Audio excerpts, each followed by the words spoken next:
You have heard about Nikola Tesla. You have definitely heard about the Great Pyramids in Egypt. But what if I told you that Tesla may have probably uncovered the ancient mystery surrounding the pyramids? Wait, what? Is this a crossover episode? Nope. It's highly probable that the secrets of the pyramids are hidden in plain sight. But first, let's recap what we know about the pyramids. What's so mysterious about them? I mean, they are just old quirky buildings, aren't they? One of the biggest questions is how they were built. Some people think that the pyramids were created by people using only their hands and muscles. But others think that there might have been some kind of crazy energy source that we don't know about yet. Like, what if aliens helped out or something? Just kidding. But this idea of some unknown energy source being used to build the pyramids has been around for ages. Even in old texts, like the pyramid texts, it talks about how the gods gave us something to build a great power. So maybe there was something really powerful and mysterious going on back then? Who knows? Back in the early 1900s, he got obsessed with the Great Pyramids of Egypt. He read numerous books about these ancient structures and was blown away by how much energy they seemed to have. At that time, not many people knew much about electricity, and Tesla started to wonder if there was some kind of advanced tech hidden in the pyramids. He had an idea that the power of the pyramids had to do with electromagnetism, and he put a lot of time and effort into trying to figure out the mystery. Tesla had some pretty unusual theories about the Great Pyramids. He thought that they could actually store and move electricity, which could then be used to power up the areas around them. He also had this theory that the pyramids were built using some kind of crystal energy. He believed that the chambers inside the pyramids could have these super powerful crystals that could control the electromagnetic fields. But that's not all. Tesla also had this idea that the materials used to make the pyramids had properties that allowed them to trap energy from the sun and the moon. And not just a little bit of energy. He thought that the pyramid could actually create this massive energy field that could light up whole cities or even brighten up dark places. He thought that the pyramids could be used as giant power plants to generate electricity and run machines. Tesla even believed that the pyramids were somehow linked to cosmic energy, which could be used for spiritual enlightenment and healing. How very new age of him. Anyway, Tesla wasn't just pulling these ideas out of thin air. He was seriously into studying everything he could about the pyramids, from ancient artifacts and texts to hieroglyphs and drawings. And he came up with this idea that the pyramids were designed to be energy amplifiers, and some kind of unknown energy source was used during their construction. Some people thought Tesla was eccentric for coming up with these theories, but his ideas have actually had a huge impact on the way we think about the pyramids today. Researchers and scholars have been digging into his theories for years and using them to uncover some of the biggest mysteries surrounding these ancient structures. For example, recently scientists have used theoretical physics to investigate how the Great Pyramid of Egypt would react to certain radio waves. They found out that if the radio waves were a certain length, the pyramid could concentrate the energy inside its rooms and focus it under its base. The scientists did lots of calculations to figure this out. They first thought about what radio wavelengths would work best. Then they made a model of how the pyramid would react to the waves. They figured out how much of the energy from the waves would get absorbed or spread out. Lastly, they checked how the energy would move around inside the pyramid when the waves hit it. To help explain all of this, the scientists used something called multipole analysis. This is when you take a complicated object and break it down into simpler parts. Then you can see how each part interacts with the energy that's coming in. It's like taking apart a puzzle to see how each piece fits together. The researchers are interested in how all of this can be used in the future. They want to make really tiny particles that can do the same thing as the pyramid, but with light. By changing the size, shape, and the material of these particles, they can control how the light moves around them. This can be really useful for things like making tiny sensors or super efficient solar cells. The scientists had to make some guesses when they were doing their research. They assumed that there weren't any hidden spaces inside the pyramid, and that the material used to build it was all the same. But even with these guesses, they still made some pretty impressive discoveries. But the pyramid study is not the only proof that Tesla was ahead of his time. There are more Tesla's projects that seemed unrealistic at the time, but that scientists and enthusiasts reevaluate and try to implement today. Let's talk about Tesla's most ambitious project, the Wardenclyffe Transmission Tower. Back in 1900, Tesla was already a big shot when it came to electrical engineering in America. People were blown away by his amazing inventions and the fact that he managed to outdo Thomas Edison in the battle of currents. However, Tesla wasn't content to rest on his laurels. He decided to embark on his most ambitious project yet, the transmission tower at Wardenclyffe. It was built between 1901 and 1905, and it was based on one of Tesla's breakthrough ideas. He had a vision to make the impossible possible by creating a global wireless communication system. It would use Earth itself as a conductor, transmitting music, news, stock market reports, secured military communications, and even facsimile images. Does it sound familiar? Right, it sounds just like the internet that we use today, only without the use of any wires. But Tesla had a much bigger dream in mind: to transmit power wirelessly. He already proved that high-frequency signals could be sent without any wires using his Tesla coil transformers, and this sparked his obsession with wireless energy transmission. His vision was to not only transform the way we communicate, but also to find a way to transfer power currents globally by tapping into the Earth's natural energy. Tesla believed that there was an abundance of free energy all around us that could be used for humanity's benefit. In 1899, he conducted some top-secret experiments and got convinced that it was possible to transmit electrical power through the Earth's upper atmosphere. This is actually how the Wardenclyffe Tower was created.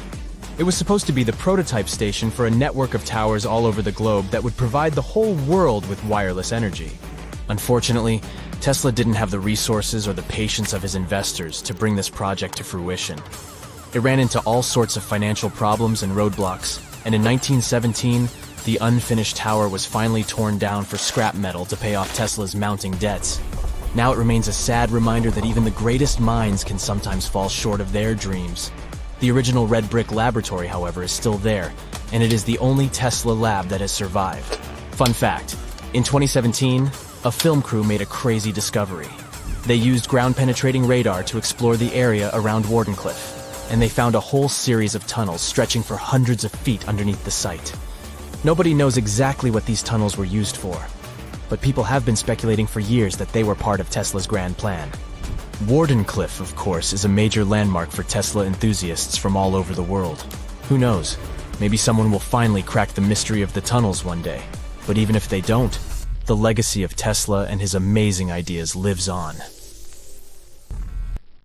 That's it for today. So hey, if you pacified your curiosity, then give the video a like and share it with your friends. Or if you want more, just click on these videos and stay on the bright side. Now, fungi are everywhere. You may see mold on an old lemon in your fridge.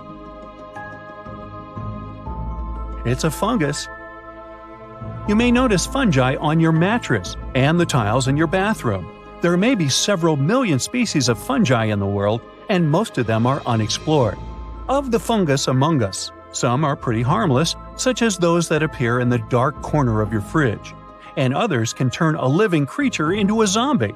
And this is not some movie, but reality.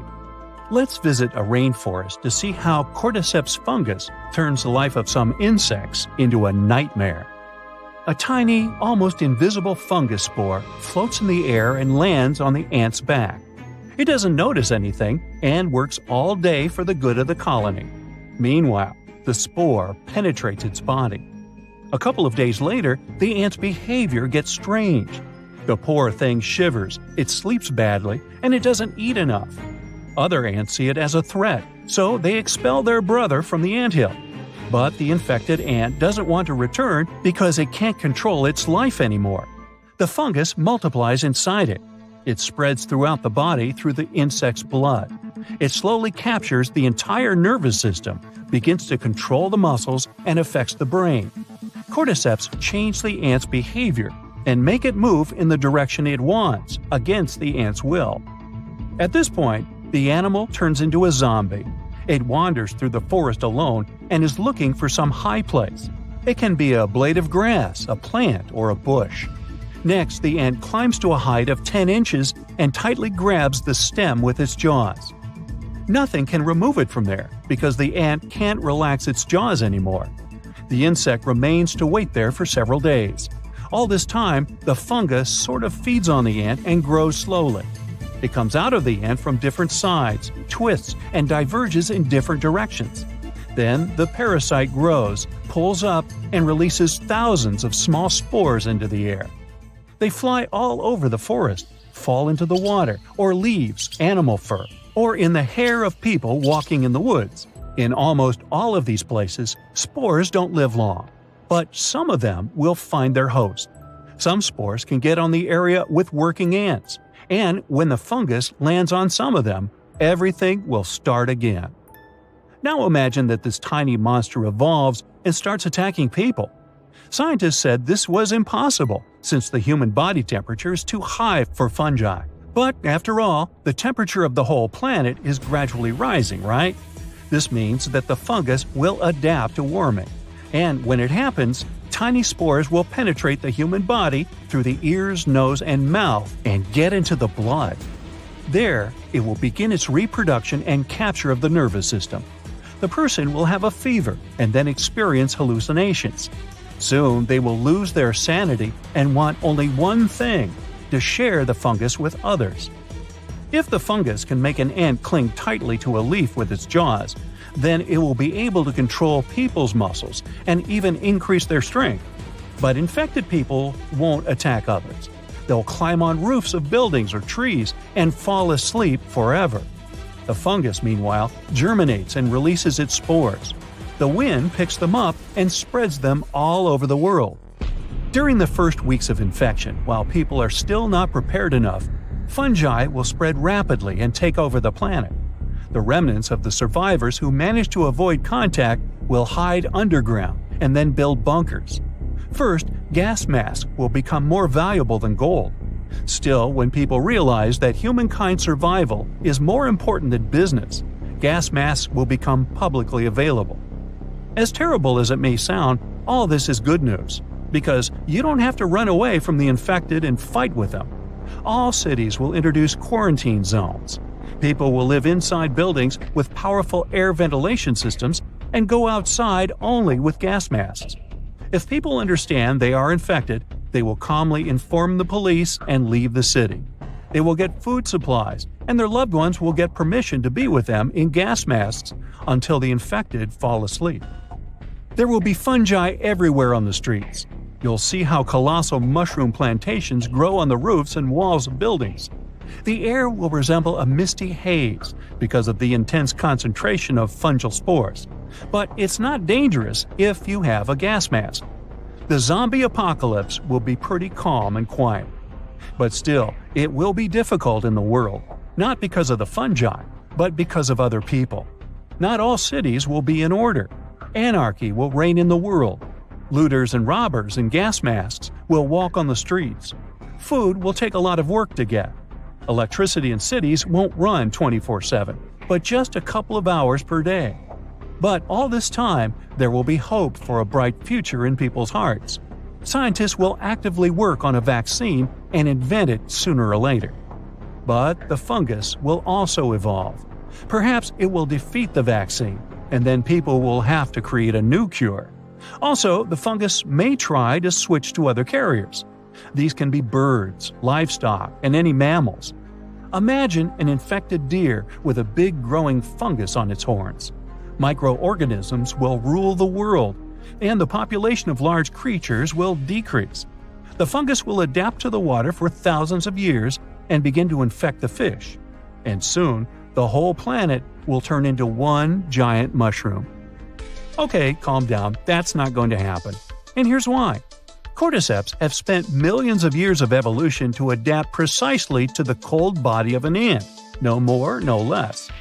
The fungus's internal abilities are designed only to infect certain insects living next to them. For example, cordyceps from Thailand can infect an ant somewhere in Los Angeles. Therefore, don't worry that it will suddenly become able to attack a human. There is no suddenness in evolution. It's a long and challenging process. In addition, the fungus has no reason to switch to warm-blooded carriers. It feels fine in the environment of ants and has no problems with multiplying. If ants disappear as a species and people start living next to the fungus, it will begin evolution, but it may take thousands or even millions of years of genetic changes. However, don't relax yet. There is a type of fungi that has met all the conditions to gain the ability to infect humans. It's called Candida auris. It was discovered in Japan in 2009 and shocked scientists when they found it inside people. Biologists said the fungus could evolve because of rising temperatures in some areas. A few years later, the fungus was found in many countries around the world. Antifungal medications do little to help against it. Its symptoms are difficult to determine at the beginning, and the consequences of its infection can be severe, especially in people with poor immunity. Scientists are concerned about this microorganism, but are already making a vaccine. The medicine helped to defeat the fungus in mice, and soon doctors hope to release a vaccine for humans. Infection occurs through human fluids, blood, saliva, and sputum. Fungi are a separate kingdom on our planet, but not all of them are bad. They're necessary for our Earth to support life.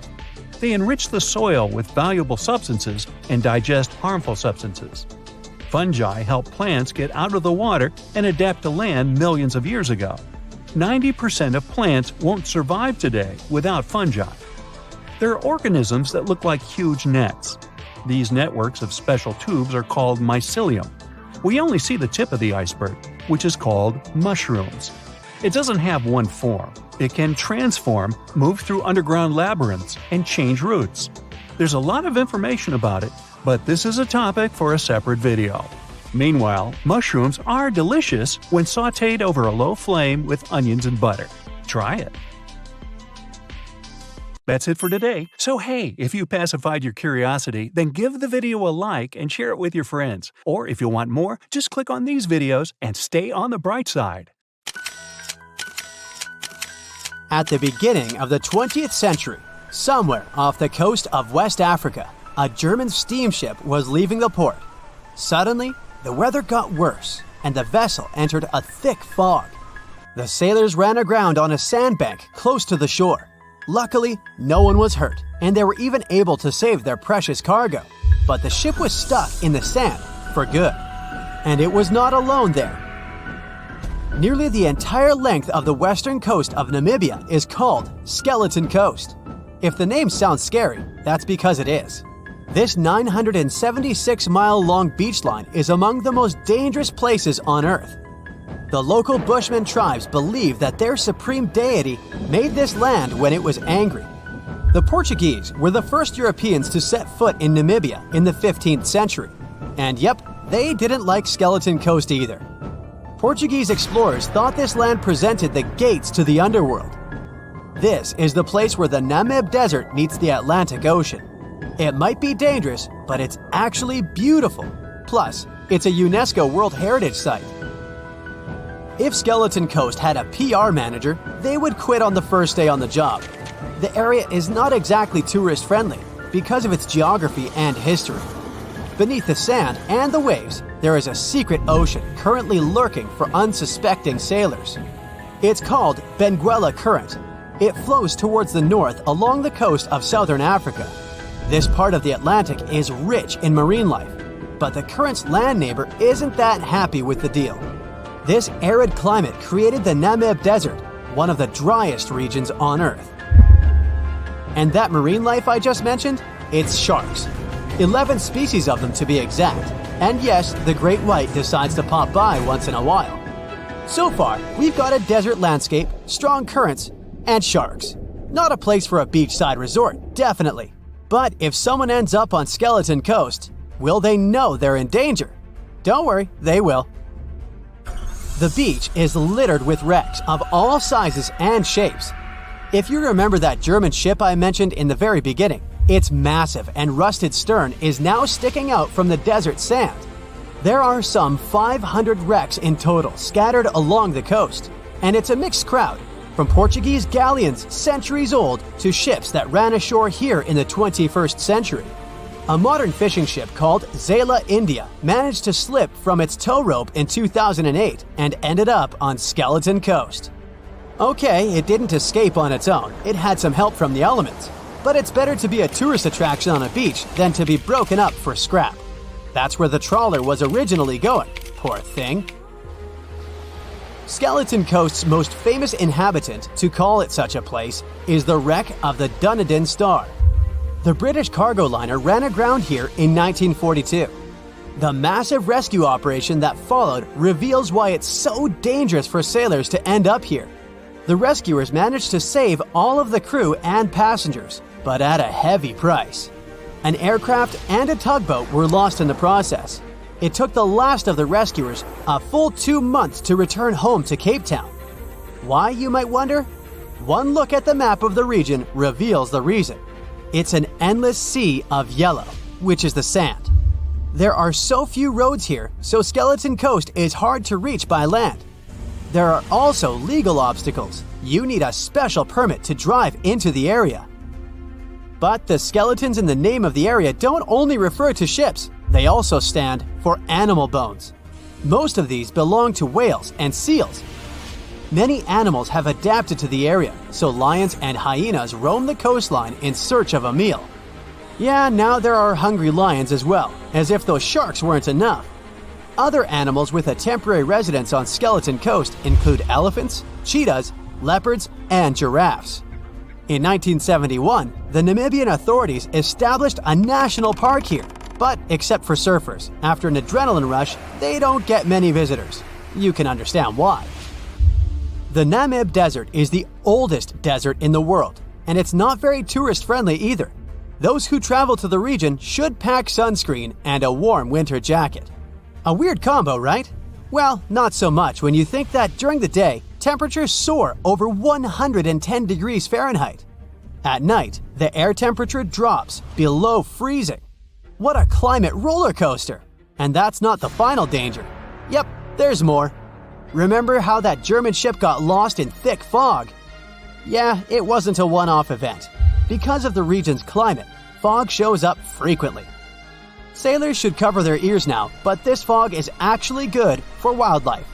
This is their only source of water in the Namib Desert. Reptiles and mammals have adapted to the harsh climate. They use as little water as possible. Shifting sands, thick fog, strong currents, lions, and sharks. Not the stuff you would put in a tourist booklet, but Skeleton Coast isn't the only beach on Earth you wouldn't want to spend your vacation on. I will take you to Cape Tribulation in Australia. The area covers some 48 square miles in the northwestern part of the continent. And no, the area is not as dry as Skeleton Coast. It's part of the Daintree rainforest. You could say that here, it is the rainforest, not the desert that meets the ocean. The beach at Cape Tribulation is straight from a postcard. But looks can be deceiving. Australia? Probably sharks. No, crocodiles are out here to get you if you decide to go for a dip in the sea. There are saltwater crocodiles that the locals call salties. Well, that's a cute nickname for such a dangerous reptile. And it's not just them. The wildlife seems to have a beef with visitors. From October to June, the waters around Cape Tribulation are full of box jellyfish. Their venom affects the human cardiovascular system. When touched by a jellyfish out at sea, swimmers won't have enough time to reach land for help. Vinegar helps neutralize the sting, so you might want to keep a spare bottle in your luggage. Crocodiles and jellyfish sound dangerous, but there's one more animal you should look after. It's the wild boar. It might sound funny, but you won't laugh when you're being chased by one of these across the beach. 21 million wild boars live in Australia. They're mostly active at night, making it even more dangerous if they charge at you. The best defense is running in circles. Wild boars can't cut corners well. That's probably why we don't see many of them taking up careers as race drivers. Cape Tribulation has one last danger installed for you, and it's not an animal. Out here, even the trees are plotting against visitors. The stinging tree got its name for a reason. If you try to pick one of its beautiful red berries, it'll fight back. Its prickles are like tiny glass shards. The less than pleasant effect on your skin will last for a month. Then there is this wait a while bush. Who keeps naming them like this? This long vine has spikes that grab hold and just don't let go. They are so strong they can pull a human off a horse. You'll have to wait for someone to come by and save you from this thorny grabber. If you are about to cross this Australian beach from the vacation list, hold on for a second. Tourism is booming here. The local authorities have restricted access to all of the danger zones. Visitors go swimming in dreamy water holes that are surrounded by lush vegetation. There are even ropes to swing from. Now, that's a beach you can finally relax on. That's it for today. So hey, if you pacified your curiosity, then give the video a like and share it with your friends. Or if you want more, just click on these videos and stay on the bright side. 50 ships and 20 airplanes have gone missing. Many people have disappeared, and mysterious forces might have... Oh wait, the wrong script. This Bermuda Triangle is located in Transylvania. My bad. So, once upon a time in the heart of Transylvania, there was a mysterious place that people named the Bermuda Triangle of Transylvania. Look at these twisted trees and their tangled undergrowth. It seems like some evil creature may appear from behind a tree at any moment. There might even be ghosts and mysterious creatures that came from space, as stories said. The forest became so popular in the 1960s when a man was chilling there on a warm August afternoon with his girlfriend and a couple of friends. Suddenly, his girlfriend pointed at something unusual in the sky. A man came closer to the spot where she was standing and, to his surprise, saw it too. It was a weird silver disc shining in the sky. He quickly pulled out his camera and took 4 photos before the creepy object bolted away. The object was there for a mere 2 minutes, but the man developed his film and the picture ended up being published in local papers. Many people were skeptical about this. They claimed that those were most likely some weather balloons that looked like a spaceship because they were photographed in odd lighting. But no weather balloons, blimps, or any other objects were in the sky above the forest on that day. Spooky, huh? That's not the only campfire legend from that area. Stories say that those who ventured too deep into the murky depths of this creepy place often did not return, which is how it got its nickname in the first place. There was a shepherd who entered the forest together with his 200 sheep. They were never found again. People have also been whispering stories about a 5-year-old girl who disappeared one day. She re-emerged one day, 5 years later, wearing the same clothes as the day she went missing. Plus, she hadn't aged a day. There are people who entered the forest and did manage to return, but with severe burns, high fever, and some other health issues they didn't have before. Some were sure that happened because the subsoil had lots of natural uranium with a high level of radioactivity. And according to others, it's not unusual that you come to this forest and feel like someone's watching you or your electronic devices just switch off. And now, here's something that's not a legend. The forest has a rich history. Some sources say it was home to the oldest settlement in Romania, dating all the way back to 6,500 BCE. Trees themselves are pretty mysterious. They grow in creepy spirals or have some unexpected zigzag patterns. Even though some scientists have come there to explore this phenomenon, they couldn't find the answer to why they're like this. It seems as if trees are twisting their limbs so they can reach out and grab you when you're not looking. And that's what's interesting. Each of these twisted trees spirals in a clockwise direction. But legends say lots of inexplicable things have happened in a specific part of the forest where you can't find trees or any other types of vegetation. It's a perfect circle called the clearing.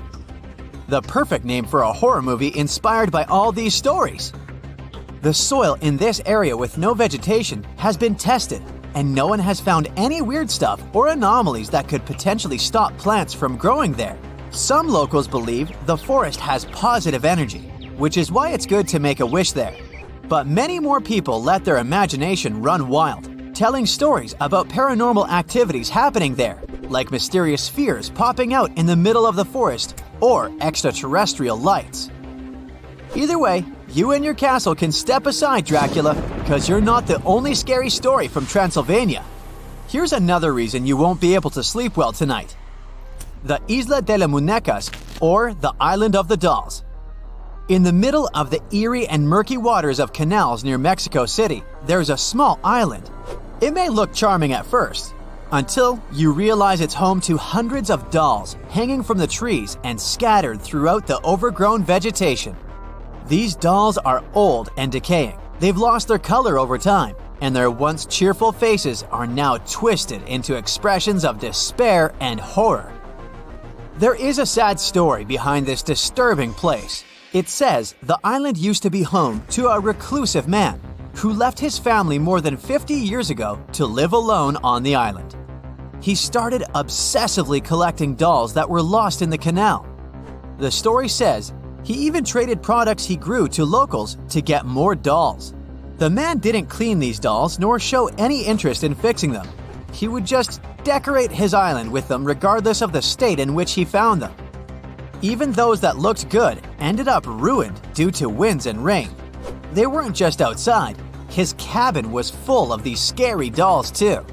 Many people were terrified of this place, claiming it was cursed, but others believed the dolls safeguarded the island. Moving to the suburbs of North London, where you can find the mysterious Highgate Cemetery. It's definitely not a typical resting place for the dearly departed. This cemetery has so many peculiar graves, including those of Karl Marx and Douglas Adams. But that's not what draws visitors to its gates. People come there because of the legends claiming that this place is haunted by all sorts of spooky creatures, including vampires. Yup, stories about shadowy figures hovering over graves with glowing red eyes and sharp fangs never get boring. But this place wasn't always this creepy. It was established in the middle of the 19th century, once neglected and overgrown with crumbling monuments and vegetation that seemed to swallow up graves. But these legends became popular along with the place itself in the 1970s, after the cemetery had appeared in several horror movies. Some visitors there are even self-proclaimed vampire hunters. There's this peaceful and charming village called Pluckley, just a short drive away from London. At least that's what it seems at first sight. People whisper Pluckley could be the most haunted village in England. As you go through its winding streets, you'll come across many spots legends say are haunted. Many of them are connected to the Daring family, which held the title of Lords of the Manor for over 4 centuries. What gives the sense of old times is the round-topped windows on many buildings. Legend has it, hundreds of years ago, Lord Daring escaped when his enemies captured him. He jumped through one of these windows head first. In commemoration of this pretty daring act, every window in the manor house and the village was made in the same style. Even though the manor house burned down in 1951, the legacy of Lord Daring's escape lives on in the charming village of Pluckley. Some say Pluckley is surrounded by the so-called Screaming Wood. There are many legends about paranormal events that have occurred there. There are nice walking trails in this wood, but to be honest, I'd only be brave enough to hit them during the day. And how about the Crooked Forest? It's in Poland, and it consists of 400 pine trees whose trunks take a sharp 90-degree turn and then become weirdly curved, like the letter J. Someone planted them in the early 1930s, but it's still not completely clear how all these trees got the same curve. One scientist said this looked like a typical response to gravity. Plants have a special mechanism that allows them to reorient themselves when the stem is horizontal to gravity. So, these trees may have been grown this way for making boats or furniture. Of course, human imagination goes way beyond science, so many tried to explain the existence of these trees with stories of spirits that possess these trees or mysterious creatures from space that made them this way. Okay, I'm on. Let me just grab my popcorn. That's it for today. So hey, if you pacified your curiosity, then give the video a like and share it with your friends. Or if you want more, just click on these videos and stay on the bright side. The dark days are mysterious natural phenomena that have occurred only a few times in the history of humankind. We can write them off as eclipses or just some weather events, but in reality, they're very creepy and we have no idea why they happen. So, what are these dark days anyway? What's so strange about them? Let's try to find out. The sun is off. What are we gonna do? That's what the residents of Yamal, Siberia asked meteorologists on September 18, 1938. In the morning, instead of going to work, they all gathered at the weather station. They were waiting for answers. All because on that day, they observed something inexplicable, an eclipse which they later nicknamed the Black Day. And neither astronomers nor meteorologists can explain what happened back then. Here's how one of them described this event. At 8:30 a.m., we noted a decrease in light. At the same time, the color of the clouds began to acquire a yellowish-brown, sometimes red-brown hue. By 9 a.m., the lighting had changed dramatically. It was as if you were looking at the world through a dark light filter. The brown tones of the clouds intensified. By 10:30 a.m., the sky and earth didn't differ from each other in lighting and color. Everything seemed homogeneous, black, absolutely devoid of light. Pretty creepy, right? And that's not all. The city was also plunged into complete radio silence. Meteorologists couldn't even contact the authorities, and local residents were unable to set up any stations. Everyone was in the dark, both literally and figuratively. Meteorologists decided to try and launch several flares. The flares soared into the air towards the heavy dark clouds hanging over the city and disappeared. The clouds were so dense that the flares were completely invisible. At the same time, the weather was perfectly fine. Everything was quiet. And this black silence lasted for about an hour. After that, the Black Day ended as unexpectedly as it began. Even more baffling, those strange clouds left literally no trace. No rain, no dust, nothing. After that event, researchers found out that the Black Day had spread for 125 to 155 miles around. They also learned that the dark band was moving from west to east. After passing through the southern part of the Yamal Peninsula, it headed on for a while and then disappeared completely. Yamal isn't the only place where this phenomenon occurred. In fact, similar eclipses have been happening in different parts of Earth for many years. For example, in New England, on May 19, 1780, people there witnessed an event that was later called New England's Dark Day, but it lasted not one day, but several. A few days before this event, the sky turned yellow, and on May 19th, in broad daylight, it suddenly turned black. Here's what one of the witnesses, Joseph Plum Martin, later told the press.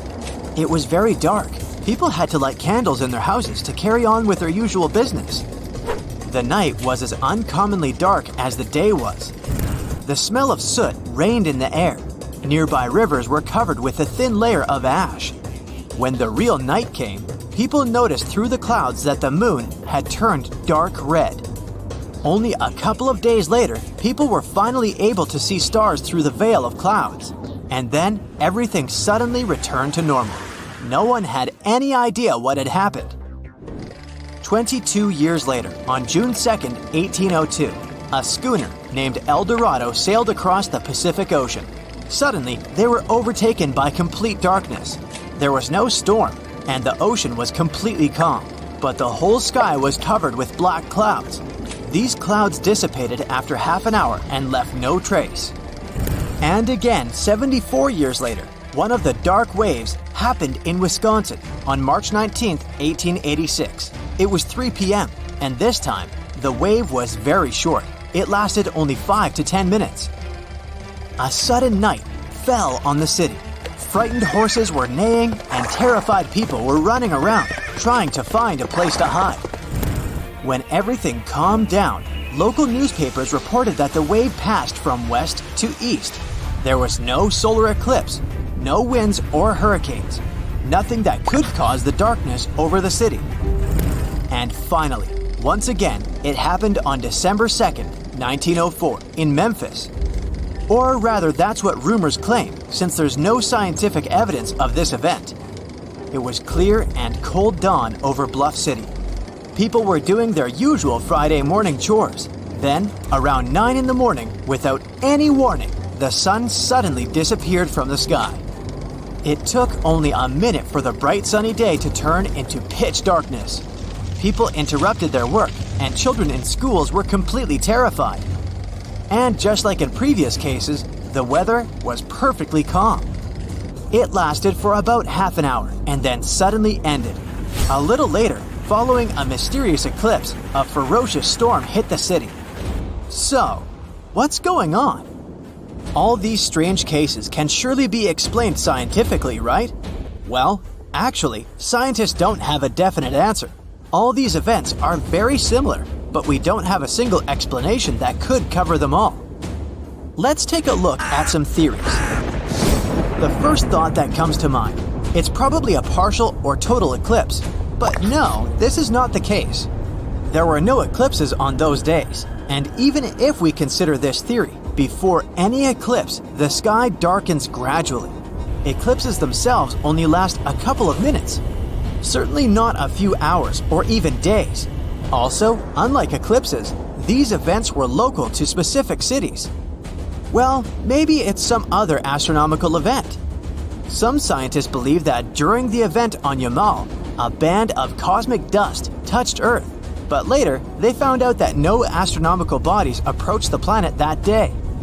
Alright, any other ideas? Forest fires could be the reason. When a large area of forest is burning at the same time, a column of air can rise to great heights, like 3 to 4 miles. These airflows carry ash and other burnt stuff to different places, and since all these things are so high in the sky, they simply freeze there and turn into something resembling black clouds. That was probably the case for New England. At that time, a wave of forest fires broke out in Canada. They could easily spread through the north of the US. Also, just look at this description. Yellowed sky, the smell of soot, ash on the water.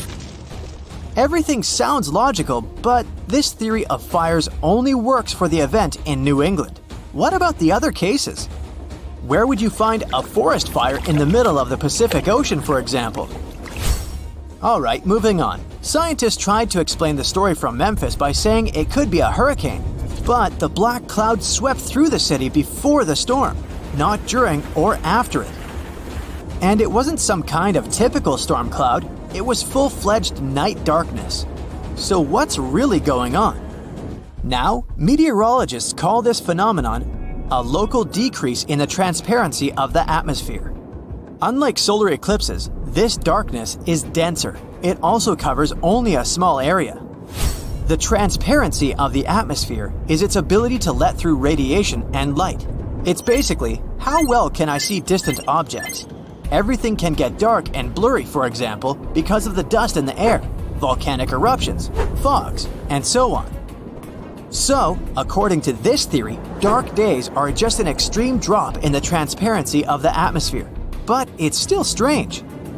If that's the case, shouldn't everything have been covered with thick fog or something like that? Yeah, it was very dark, but when people lit the lamps, the visibility was pretty good. Nothing blocked the view except the black clouds that covered the sun.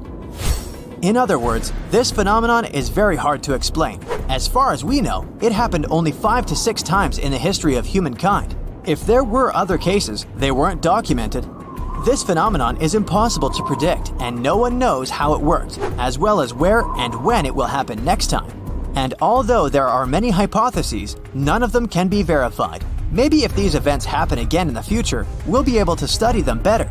But unfortunately, at the moment, the dark days remain a mystery. Do you have any theories or ideas on this stuff? If so, write them down in the comments. That's it for today. So hey, if you pacified your curiosity, then give the video a like and share it with your friends. Or if you want more, just click on these videos and stay on the bright side. Can you tell me what date it is today? Piece of cake. You just look at your smartphone and voila, you immediately know the day, month, and year. But was it always this easy to tell the date? Did the ancient people even have the concept of a year that lasts 365 days? Yes and no. Mayan calendars had cycles. That's close to what we call a year. But the Mayan cycle was much longer, 819 days. And this is where the mystery begins. 819 days compared to what? When does this calendar begin, and when does it end? Scientists were asking themselves this question for decades. They discovered and deciphered the Mayan calendar during the 1940s. Recently, two American scientists, John Linden and Victoria Bricker, came forward with a solution. So, what did they do differently from their predecessors? The duo deciphered the code by broadening their thinking. They expanded the calendar from 819 days to full 45 years. That's 20 times longer than the original cycle. And a pattern started to emerge. This was a major breakthrough because the Maya told time in a complicated way. You can forget about the easy-to-read Arabic numerals we have today. These ancient people used glyphs. These are tiny images that represent characters, something like the icons on your desktop or universal symbols. When you see a little dot with 3 curved lines above it, you know there is a Wi-Fi network available. The Mayan calendar used glyphs that represented animals or natural phenomena. For example, there were symbols for a jaguar and an eagle. Each glyph marked one day. Each cycle is repeated 4 times, 8 and 19 x 4. Let's call these 4 cycles blocks. The Mayas colored each block differently. Scientists thought these colors corresponded to the 4 cardinal directions. Red was east, white, north. West was black, and finally, yellow marked south. But then the 1980s came. Yeah, this was a weird decade. The calculations were all wrong. Researchers determined that the colors were associated with the position of the sun in the sky. It turned out that the color yellow represented the highest point of the sun, which is called a zenith. White was the lowest point, called the nadir. It seems that the calendar showed just how good the ancient Mayas were at astronomy. This is most evident at Chichen Itza. This principal Mayan city is located on the Yucatan Peninsula, Mexico. There stands an impressive step pyramid. It is dedicated to the feathered serpent deity, and its alignment is perfect. Something marvelous happens here twice a year, during the equinoxes, March and September. These are the times when the sun shines directly over the equator. On these 2 dates, the day and night last the same. At the site of the pyramid, sunlight first illuminates the sculpture of the serpent head at the base of the structure. Then it makes its way up the 91 steps. This creates the illusion that a snake is slithering down the pyramid. Even today, people gather to witness the sight. And it must have been more impressive when the Mayas completed the structure 1050-1300 CE. Do you know what a synodic period is? Neither do I. But Mayan astronomers did. A synodic period is the time that passes before a stellar body does a full lap. For example, this is the period between 2 full moons. When you look from Earth, this period lasts roughly 30 days. And the Mayas were looking at the skies non-stop. They carefully noted the synodic periods of all planets. From Venus to Saturn, these ancient astronomers kept records of nearly all celestial bodies. But what does this have to do with their calendar? The American researchers' calculations revealed the link. Let's take the planet closest to the Sun as an example, Mercury. Its synodic period is 117 days. Multiply that by 7 and you get which number? Exactly 8 to 19, when 17 x 7 equals sign 819? Coincidence? Definitely not. Because synodic periods of other planets also neatly match the magical figure 819. But this is not visible from a single Mayan cycle. Scientists had to expand it several times to discover the pattern. There is a reason why no one could decipher the code for so long. They were focused on a single planet. The trick was to add the Mayan calculation for all the planets. Researchers just needed to see the bigger picture. This brings us to the year 2012. Can you remember that some people thought that the world would end on December 21st? That turned out to be a bust. We are alive and well now. But what started this false rumor? The Mayan calendar, of course. You see, these ancient people based their calendar on long periods of all the planets. That included a lot of complicated math and a lot of multiplying. This 2012 was simply the time when their cycle ended. It is known as the long count. This period is the same as our year. For the Mayas, 2012 was something like the 31st of December for us, just an end of a cycle in which they measured time, so there was no need to panic. Those New Year's Eve parties might be a bit wild, but the world doesn't end on January 1st. The Mayas stretched more than their calendar. Rubber was the name of the game. Yes, you've heard it correctly.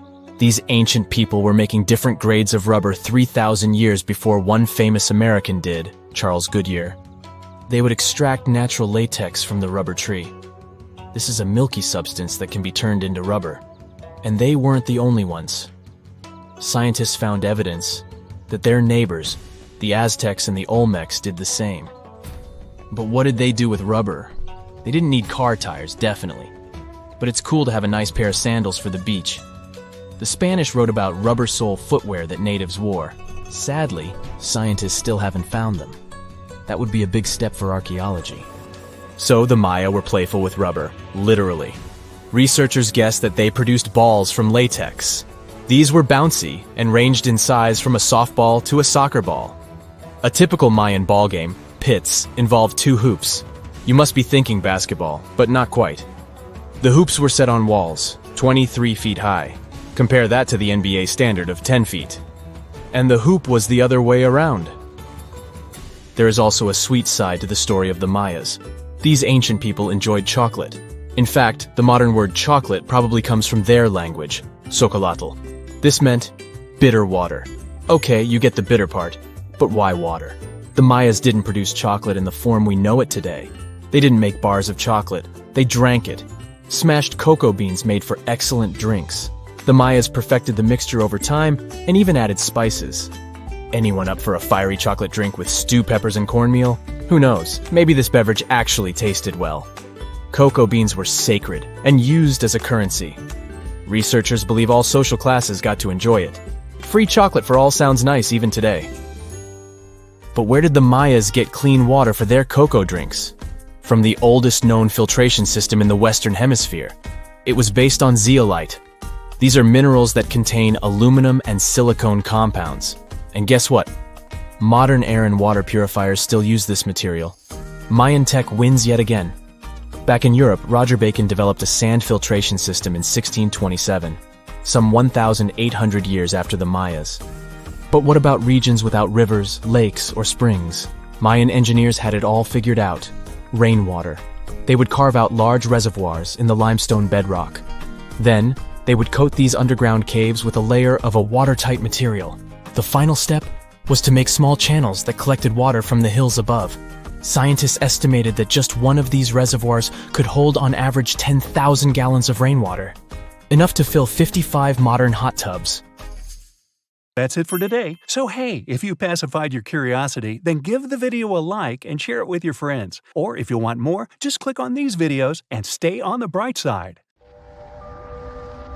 The legend of the Black Knight satellite tells us that a spaceship of extraterrestrial origin has been orbiting Earth for many years. Sounds crazy, right? But over the years, the supporters of the theory have gathered a lot of evidence to prove it. So let's look at it and judge for ourselves. 1899. Famous scientist Nikola Tesla built a giant tower in his laboratory in Colorado Springs. This tower was supposed to allow him to study atmospheric electricity and wireless energy. Everything went fine until one day he discovered something unexpected. The tower began to catch a signal that seemed to be artificial. At first, Tesla thought that the signal was coming from somewhere in the atmosphere, but it turned out that it had been coming from an even greater height, from outer space. Tesla decided that this signal was sent by some extraterrestrial life. However, the scientific community ignored his theory. Although they respected Tesla's genius, they still considered him to be a weirdo. But a few years later, Tesla's reports were confirmed. The inventor of the wireless radio, Guglielmo Marconi, intercepted similar signals. Then in 1927, Norwegian radio engineer Jørgen Holst noticed something unusual. When he sent signals at a certain wavelength, they were sent back to him a few seconds later. At first, he thought it could be an ordinary radio echo. It's not uncommon for short radio waves to bounce between Earth and the stratosphere. This phenomenon is called propagation. But usually it happens very quickly, in about 1/7 of a second after the original transmission. However, the signals that Holst received took about 15 seconds to get back. They also didn't match the radio echo people were used to. The engineer wasn't the only one to witness this phenomenon. Many radio enthusiasts discovered and confirmed these signals, but no one found any explanation. So what was it? Could Tesla have been right this whole time? Let's unpack this. First of all, the signals did exist, and they've been documented by many people. However, Tesla and Marconi's signals and Holst's echoes are completely different things. In reality, Tesla and Marconi caught signals coming from pulsars. Pulsars are rapidly rotating neutron stars. Those get born when stars greater than our Sun finish their life cycle. After that, they become neutron stars and receive such a strong impulse that they begin to rotate at an insane speed.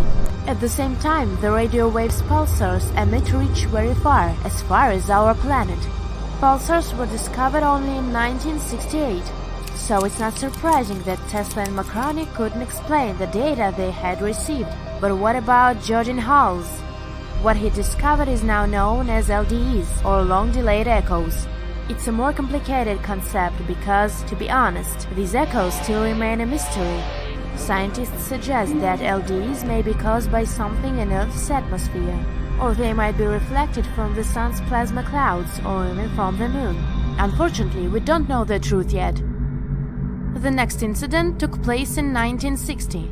The New York Times published an article which said an unidentified silent satellite has been discovered circling Earth in a near-polar orbit by United States tracking stations.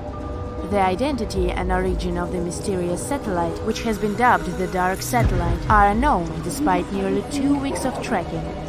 Many people believe that this must be the famous Black Knight satellite. However, later scientists confirmed that it was actually the remnants of a regular satellite that had gone astray. It malfunctioned and the thrusters sent it in the wrong direction, they claimed. Anyway, this old story led to renewed interest in the Black Knight satellite. Astronomers all over the world started claiming to have observed it. Almost any strange celestial object could become the famous dark spaceship. But up to this point, all the photos and data about the Black Knight satellite have come from observatories on Earth. To prove or disprove its existence, people needed some witnesses in orbit. Gordon Cooper was a pilot and one of the first astronauts in human history. In 1963, he took part in the longest American space mission at that time, Mercury Atlas 9. During the flight, he discovered some strange green object, possibly of extraterrestrial origin, in front of his module. He then told his crew on Earth about that. NBC News picked up on the news and tried to interview Cooper about it, but strangely, neither NASA's mission transcripts nor Cooper seemed to give much importance to this fact, as if that didn't happen at all. Later, the official NASA's explanation was there was an electronic malfunction on Cooper's craft. It led to increased levels of carbon dioxide, which in turn caused Cooper to hallucinate. Cooper agreed with this version. Maybe it's just a curious coincidence that when he retired, he became interested in searching for extraterrestrial life.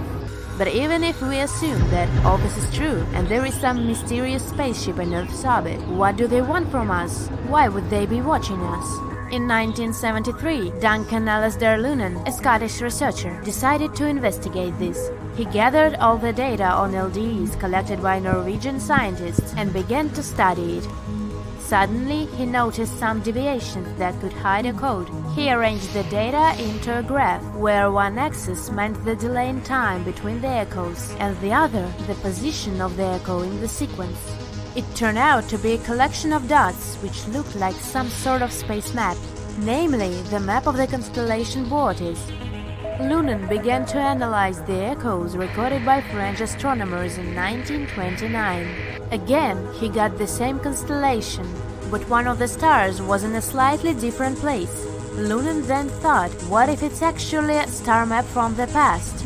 After rewinding the time, Lunan finally got the whole picture. He discovered that this was how the constellation looked 13,000 years ago, which probably meant that they could have been watching us for thousands of years. In 1973, Lunan gave an interview to the British magazine Spaceflight. He said that he had deciphered the radio message hidden in the LDEs. Here is what it said. Start here. Our home is Upsilon Bootis, which is a double star. We live on the 6th planet of 7 coming from the Sun, which is the larger of the two. Our 6th planet has 1 moon. Our 4th planet has 3. Our 1st and 3rd planets each have 1. Our probe is in the position of Arcturus known in our maps. Goosebumps. But even though these reports were published in the New York Times, Time, and other well-known magazines, no one really took this topic seriously. Unfortunately, Lunan's theory wasn't really backed up by any evidence. Later, he withdrew it himself, saying that he had made obvious mistakes and that his methods had been unscientific. According to him, he had just been making guesses about what these signals might mean. And finally, the last part of our story, this photo. On the 4th of December 1998, the Endeavour spacecraft embarked on the STS-88 mission. This was the first mission to the International Space Station. And then, on the 11th of December, NASA took and published a series of images where you could clearly see an unusual object in Earth's orbit. These photos were immediately picked up by the public. Everyone thought it was the Black Knight satellite, which had been discussed for years. Had it finally been found after 100 years of speculation? But as usual, the truth turned out to be much more boring. During the mission, one of the astronauts was installed in a thermal cover, but the coating was poorly fixed. It broke off and flew away. The photos were taken just to document this event. The Black Knight is a very interesting legend. You can dig into it for hours, looking for new information and evidence, and then watch it getting debunked. This story is a pile-up of many completely unrelated stories, reports, photos of real satellites, and so on. All this was mixed into one incoherent, illogical urban legend. Illogical but very fascinating indeed.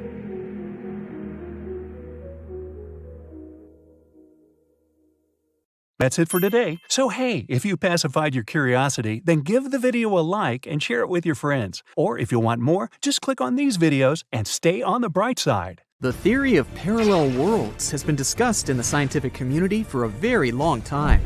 Unfortunately, we're not developed enough yet to prove or disprove it. But it's still an interesting theory, and that's why we have a lot of unusual urban legends about the guests from a parallel reality, according to many. Let's check out a few of them. A man from a non-existent country. This story took place in 1851 in a small German village, Frankfurt an der Oder. A lost man came out to the local villagers asking for help. The man introduced himself as Jopar Voren. He spoke very poor German and had a very strong accent. The man himself claimed that he speaks Laxar and Abram, languages that don't actually exist on our Earth. He claimed to be from Laxaria, a country on the mainland called Sacria, separated from Europe by a huge ocean. However, none of these places existed on the Earth's map. People sent Jopar to the local authorities. He talked to a psychiatrist, but the doctor concluded that the man was totally sane. An investigation by the local police also revealed nothing suspicious about him. Jopar Voren claimed that the purpose of his visit to Europe was to find his long-lost brother. He survived a shipwreck and found himself near the village. They showed him a map of the world and a globe and asked him to indicate the place where he crashed, but he didn't recognize anything familiar. He seemed to have extensive knowledge about his homeworld. Jopar named 5 main continents on it: Sacria, Aflar, Astar, Auslar, and Uplar. His story was considered plausible. Scientists from Frankfurt decided to send the man to Berlin for further research. However, during the trip, he had something like a seizure. The man suddenly jumped out of the carriage and disappeared into the surrounding forest. Despite a long and thorough search, no traces of Jopar were found. He seemed to have disappeared as mysteriously as he had appeared. Inspector Leboeuf, who was assigned to escort him to Berlin, thought this man could be a being from another world, and that he had returned from where he had come from. Lady on Highway 167. This incident happened on October 20th, 1969. It was first reported in 1988 in the magazine Strange. The article tells about 2 men, LC and his business partner, Charlie. The names are fictitious. One afternoon, LC and Charlie were driving along Highway 167 in southwest Louisiana. Discussing work, they drove toward the oil center of Lafayette. The highway was empty at first, but then the men noticed a very old and very slow car ahead. The men started discussing this mysterious car. Such cars hadn't been produced for several decades, but this one looked quite new. The men thought it was thanks to the owner's care and admired it. They slowed down to get a better look at the car. LC noticed a bright orange sign on it that said 1940. They saw a driver. It was a young woman in old-fashioned clothes, a hat with a long feather and a fur coat, even though it was warm outside. There was a child next to her, also dressed in a warm coat and a hat. LC and Charlie wanted to talk to her, but then they noticed the expression on her face.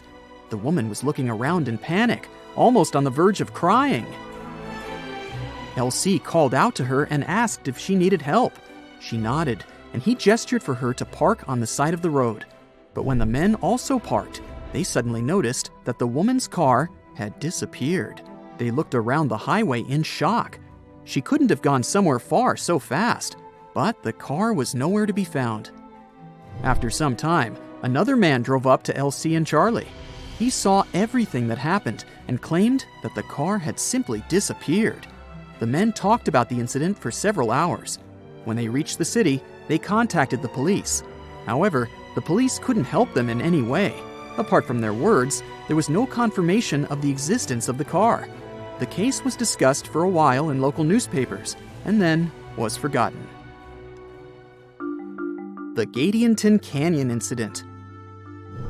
This incident occurred in May of 1972 in southeastern Utah near the Modena Railroad crossing on the edge of the Escalante Desert.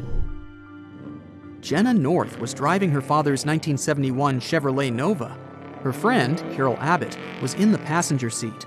In the back seat, there were two other girls, Lisa Rockford and Bethany Gordon. It was after 10 p.m. when the girls crossed the Utah-Nevada state line. They wanted to get back to campus before their housekeeper, Mrs. Mortensen, locked the dorm doors. This stretch of Highway 56 in Utah is pretty deserted. There's nothing there but sand and a few plants.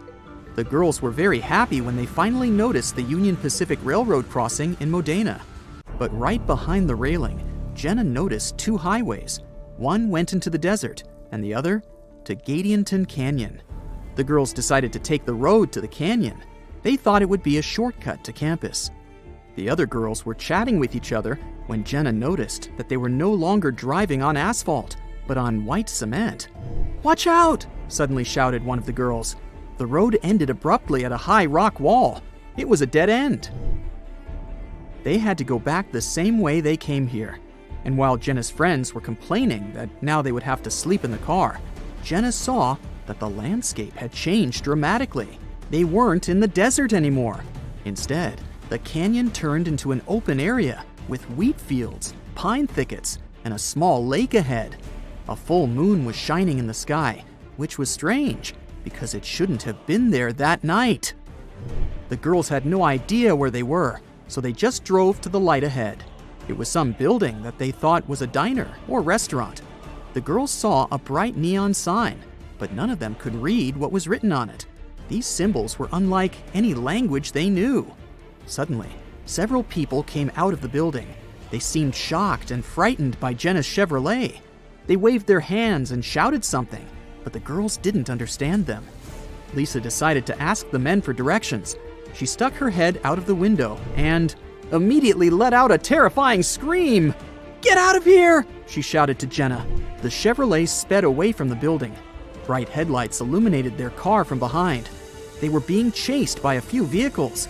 These vehicles were egg-shaped, had 3 wheels, and made a buzzing sound. The road ahead led back to the canyon. Jenna didn't have time to slow down and crashed right into it. The vehicles had disappeared, together with an unfamiliar landscape. The girls were back in the desert again. Fortunately, none of them were hurt, physically. But Lisa was in a state of shock. She was saying again and again, "They weren't human!" The girls had to help her walk. An hour later, they were able to stop a Utah Highway Patrol car. They told the police their story. The details of the report compiled by the police officer were complicated and confusing. During the investigation, the police couldn't figure out from the tire tracks exactly where the car went astray. The tracks ended very abruptly, as if the Chevrolet had suddenly disappeared. The police couldn't explain how the car could have driven 2 miles without leaving any traces. especially on such solid ground. There are still disputes about this story, but in the end, all versions and explanations of what happened are just guesses. Perhaps we'll never find out the truth. These were the urban legends about interdimensional traveling. Of course, there's no proof that any of these stories are real. Often the truth turns out to be very mundane. For example, the famous man from Taured, who people also called a guest from another reality, turned out to be a simple fraudster named John Allen Kuchar Zegrus. But even so, these stories are still very interesting. That's it for today. So hey, if you pacified your curiosity, then give the video a like and share it with your friends. Or if you want more, just click on these videos and stay on the bright side. On August 2, 1996, huge mysterious patterns appeared on an agricultural field in Chiseldon, England. No one knew what kinds of symbols those were and who left them. As soon as the local news reported this, people immediately began to make their guesses. The most popular version was a message from a civilization living on another planet. The first crop circles appeared in the 70s in many areas across the US and England. Some compared these symbols to the writings of the ancient Mayan. Others thought those were messages about the approaching apocalypse. But few doubted that their authors were from another civilization. But that geometric pattern in Chiseldon was different from all the others because of an event that happened 8 years later.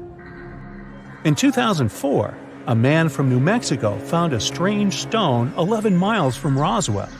The rock had the same pattern on it as the crop circle in Chiseldon. It's worth noting that Roswell became a famous place after, according to rumors and legends, a spaceship from another planet crashed there. Therefore, when the farmer found the stone and posted its photo on the internet, many people thought it was part of that spaceship. The stone was perfectly smooth, and the pattern was applied with incredible precision. But the most remarkable thing was its magnetic properties. It rotated counterclockwise when people put the magnet next to its northern part. When they left the magnet near the southern side, the stone turned in the other direction. Computed tomography and X-rays showed that there hadn't been any elements inside the stone that could cause rotation. It was just a smooth piece of rock. But was the Roswell rock really part of a spaceship? To answer this question, we need to move to England, the year 1976.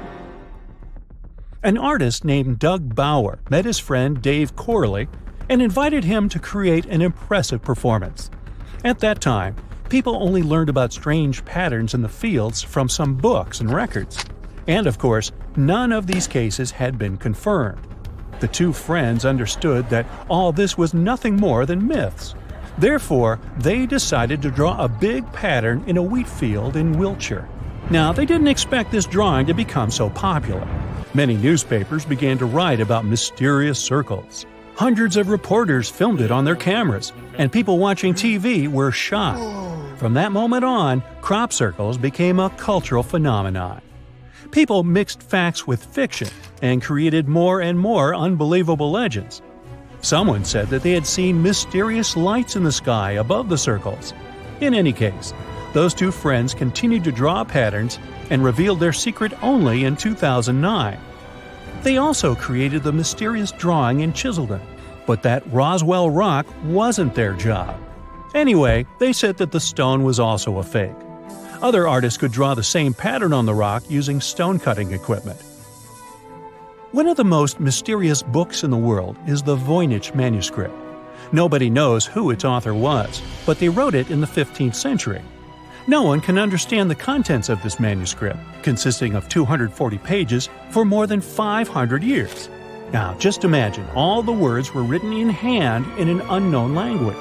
Almost every page is decorated with strange images of female figures and weird unknown plants. The book was first discovered in 1912 and immediately became a cultural phenomenon. Many scientists, polyglots, and historians have tried to decipher the language and understand its meaning. They put it on the internet so everyone could try to solve the mystery. And it seems that Nicholas Gibbs, a historian and writer, managed to do this. He spent many years studying medieval Latin language and literature.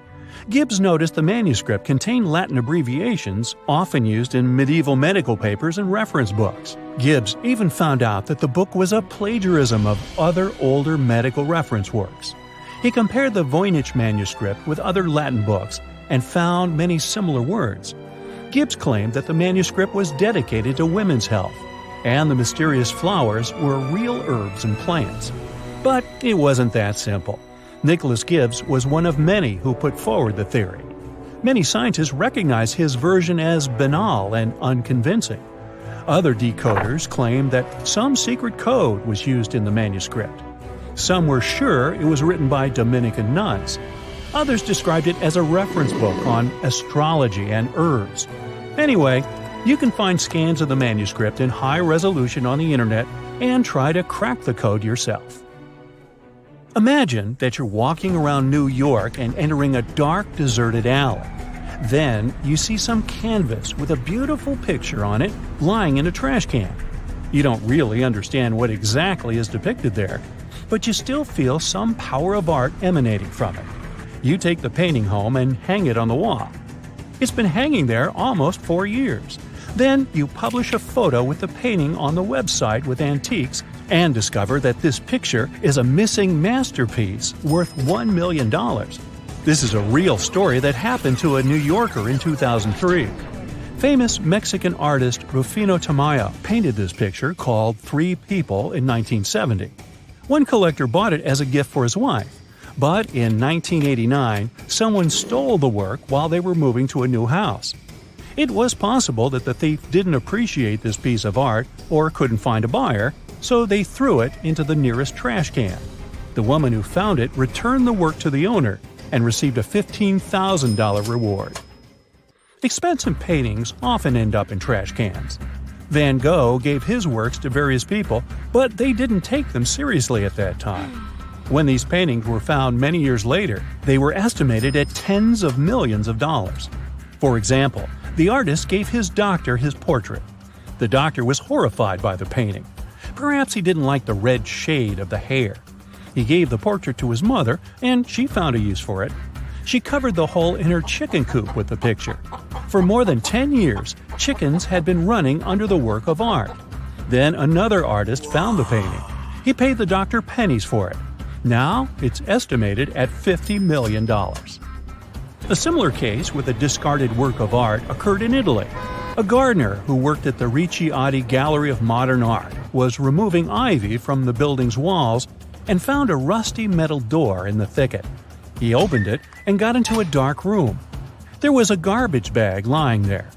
The gardener wanted to throw it in the trash, but decided to look inside first. And he found the lost work of famous artist Gustav Klimt. During the renovation of the gallery in 1997, someone stole the painting, Portrait of a Lady. It turned out that the thief had never taken it out of the building. Its value is estimated at $66 million. In 1901, collectors of sea sponges discovered a mysterious chest in the sea near Greece. There was a strange object inside, similar to a mechanical watch and the size of a shoebox. The finding attracted the attention of archaeologists. They quickly established that this item was created in ancient Greece about 2,200 years ago. They called it the Antikythera mechanism. Now it's in the National Archaeological Museum in Athens. Scientists have found out that this object is only 82 fragments, 1/3 of the original mechanism. It's still unknown who created it and how it works. But experts think it was a mechanical computer with bronze gears and other parts. People used it for astronomical calculations.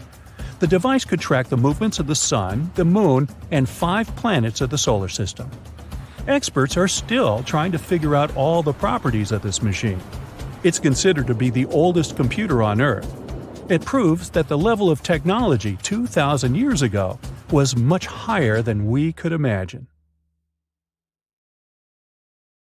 That's it for today. So hey, if you pacified your curiosity, then give the video a like and share it with your friends. Or if you want more, just click on these videos and stay on the bright side. You know, there are many doors all around the world that have no keys. Maybe you can guess how to open them. The first destination is, okay, read this, and good luck to you. It's a temple in India. The temple's name comes from this other really long word, which can be translated as the one emerging from the lotus. This temple is one of India's most popular and sacred places. It's one of 108 temples of this word. It dates way back. It was mentioned in Tamil literature in the 6th century.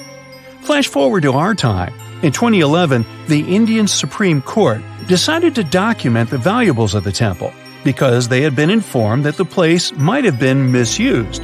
To do so, they had to open the doors that had been closed for centuries. The committee went to the temple and discovered 6 huge secret vaults that held unbelievable treasures. After the chamber doors opened, they found at least $22 billion worth of golden idols, necklaces, and coins. The officials also discovered ceremonial costumes and gold coconut shells with jewels. Plus, they saw large diamonds. Not our understanding of large, though. Some of these precious stones were as large as 110 carats. To put it in perspective, a small solid gold statue from the collection could be worth around $30 million. After this fairy tale-ish treasure had been discovered, the temple got equipped with metal detectors, cameras, and other safety precautions before the first visitors started to arrive. Now, there are a lot of security guards at the temple. But are they protecting the treasure, or is there something more mysterious hiding behind its doors? The temple has 6 chambers, and the valuables are kept there. These rooms are named Chambers A through F. The expedition committee opened 5 of these vaults with significant effort. But the most bizarre thing is that, despite all the efforts involving existing tech, the mysterious Chamber B still wouldn't open. On the side of the door, 2 carved cobras are welcoming you. The door works as a gate. You can easily see it with the unaided eye, just like the doors leading to other chambers. Surprise! Experts discovered 2 more doors behind the first one. The second door is wooden, and the last one is made of iron. Strangely, the last door was sealed. It also doesn't have any means of entry, no bolts, handles, latches, or anything else. To this day, no one knows what's inside Chamber B. Believers say that opening the door against its will can release into the world unnameable things. Others say that Chamber B may hide a tunnel. It might not be related to the reasons above, but the High Court of India warned against opening the doors of Chamber B. Now, in 2010, David Crespi, a French engineer, visited Machu Picchu. He discovered a strange door in one of the main buildings. The door was in a narrow path neither tourists nor archaeologists used very often. David believed that the place was an entrance the Incas had sealed for some reason. He contacted archaeologists and authorities right away. They promised him to start investigating the area in the near future and let him know about his potential discovery. Well, months passed, but he didn't get any news. No response to his emails and calls. In 2011, he found an article by Terry Jameen about Peru. David reached out to him in no time. He described his finding to Jameen. After that, Jameen and other archaeologists went to Machu Picchu to investigate the secret door. They concluded that this door was indeed an entrance sealed by the Incas. The researchers confirmed the existence of 2 entrances found behind the famous door. They also got the 3D representation of a staircase leading to the main room and another chamber. The analysis also revealed several cavities, among which there was a vast quadrangular room. Plus, georadars detected some metals. Those might be golden and silver objects. Jameen and his team thought this place was a chamber of pre-Hispanic times. They believed the door had been sealed by the Incas to hide something important. Maybe an enormous treasure, or something no less precious. Jameen also claimed that finding this chamber could lead to the discovery of a mausoleum. Jameen submitted an official request to the Peruvian authorities for permission to open the chambers. Yet, neither his application nor requests of other archaeologists have been approved so far. Authorities claim that opening this door could cause damage on the other sides of the archaeological site. Yet, the use of an endoscopic camera has confirmed the hypothesis that the stone blocks at the entrance are only there to close the passage. They are not there to support the internal structures of the building. The third mystery is in Giza, Egypt. explorers uncovered 2 secret doors inside the Great Pyramid. There are 2 tunnels, each around 8 inches wide, that go from the north and south walls of the Queen's Chamber. But the tunnels are closed by stone blocks before they reach the outside of the pyramid. So, where are they leading to? No one really knows the true purpose of these tunnels. Some archaeologists think these doors might be hiding a yet undiscovered chamber. Egyptologist Zahi Hawass explained how these doors were first found. A robot designed for this expedition was sent inside the shafts of the Queen's Chamber to find out what was there. The research team attached a camera to the robot. The footage revealed that behind the stone door, there was another sealed door. The archaeologists were thrilled to see this door instead of just a dead end. The structure of the stone door blocks the other doors perfectly. Experts think it's an incredible bit of engineering. Now, it's not possible to reach the door because it's behind a huge stone block. But archaeologists are trying to find a way to get there without damaging other parts of the structure. These new discoveries have only raised more questions instead of answering the already existing ones. Secrets are still waiting to be revealed. Our final stop is the Taj Mahal, a monument to love. Mughal Emperor Shah Jahan made this memorial to honor the memory of his beloved wife, Mumtaz Mahal. The total number of doors in the Taj Mahal is so great, this video would be days long if we started talking about all the sealed rooms. Experts think that if someone opened these doors after they've been closed for so long, it released carbon monoxide, and when this gas meets the marble, it forms calcium carbonate. That's why this could lead to the appearance of cracks in the minarets of the Taj Mahal. Also, a legend says that if these doors get open, a dreadful curse will be unleashed from the mausoleum's underground chambers. And here's a bonus from Canada: the door of room 873. This is a room at the Fairmont Banff Springs Hotel, which opened in 1888. The story goes like this. Decades ago, someone committed a crime in this room. After the investigation, the hotel administration refurbished the room and rented it out to other travelers. But rumor has it, other guests who stayed in the room later also faced unpleasant situations. They reported hearing strange noises. The TV in the room kept flickering. It's guessed that the door of room 873 was sealed with bricks. Curious guests who heard these mysterious stories wander along the corridor where the room used to be and knock on the walls to contact potential ghosts. Well, which of these secret doors would you like to open? That's it for today. So hey, if you pacified your curiosity, then give the video a like and share it with your friends. Or if you want more, just click on these videos and stay on the bright side. You've just reached your perfect spot on a deserted beach. It's so quiet here that you start to doze off. But as you open your eyes, you are shocked. Wait a minute, is that an actual house that's just been washed up on the shore? It may sound like the beginning of a sci-fi novel, but not if you live near this beach in El Salvador. There's a mysteriously abandoned house there that looks as if it's just been washed ashore. How did this villa end up there? How long has it been here without anyone noticing it? This mysterious construction is 46 miles south of El Salvador's capital, San Salvador. Locals say the building used to be a hotel called Puerto Ventura. At the time it was built, its main attraction was the fact that it was really close to the sea. Unfortunately, the engineering behind it wasn't well planned out, all because locals didn't need any official permission to start the construction. The hotel was too close to the water and dangerously exposed to the elements. The Roman-style villa is now a mere 50 feet from the edge of the sea when the tide is low.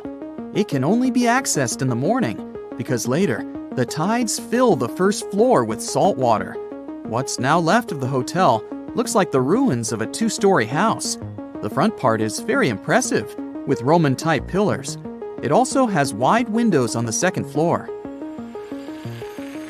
You can still see parts of the iron structures and remains of what used to be the gateway to the second floor. There are some bleachers at the top of the building.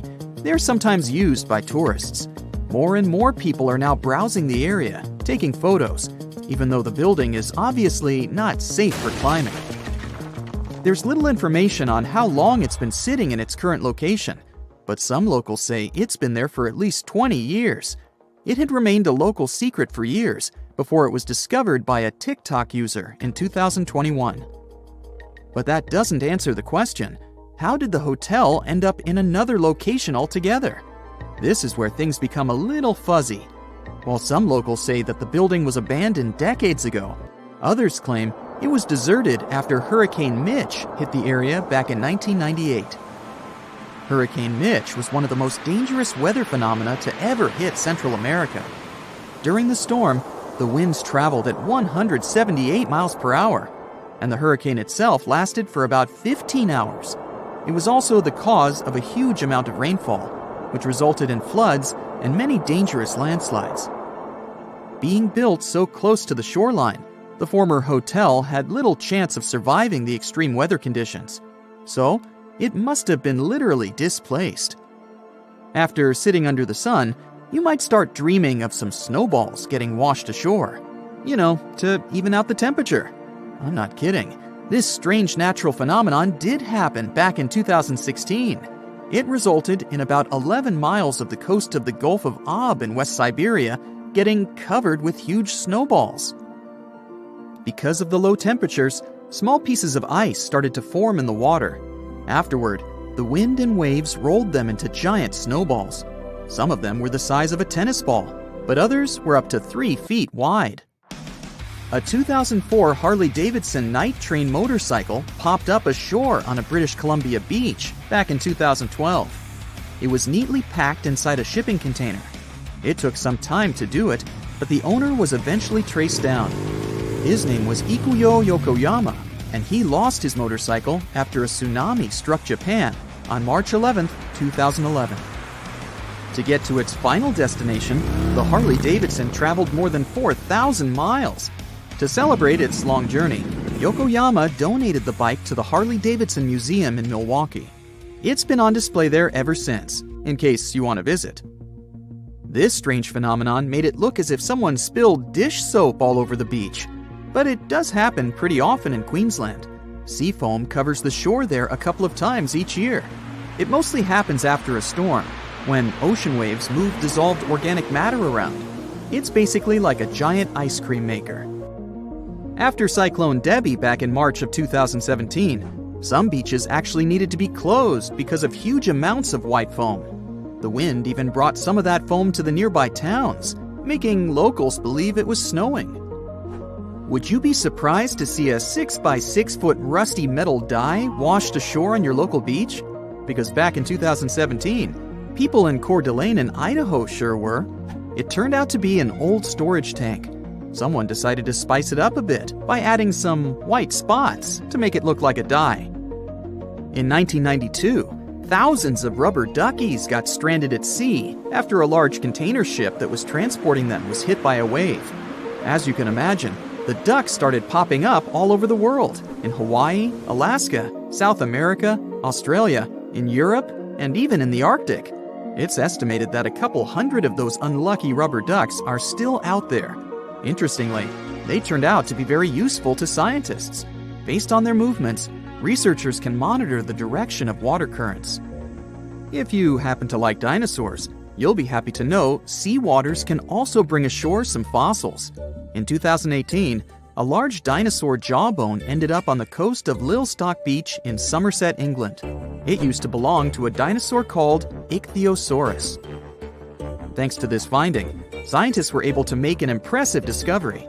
Before, they thought the Ichthyosaurus could reach a maximum length of about 69 feet. But after they studied the jawbone, they ended up recalculating the creature's size. They concluded that the Ichthyosaurus could grow up to 85 feet. The megalodon was the largest predator in our planet's history. It lived almost all over the globe, except near the poles. How do we know that? Because megalodon teeth keep appearing on beaches every now and then. One staggering megalodon tooth, which was way over 20 inches long, was discovered in a river in Croatia. Since these creatures have been extinct for about 3 million years, their teeth are highly prized by fossil hunters. A giant Lego man that washed ashore is something I never thought I'd hear about. And it turns out it didn't happen just once.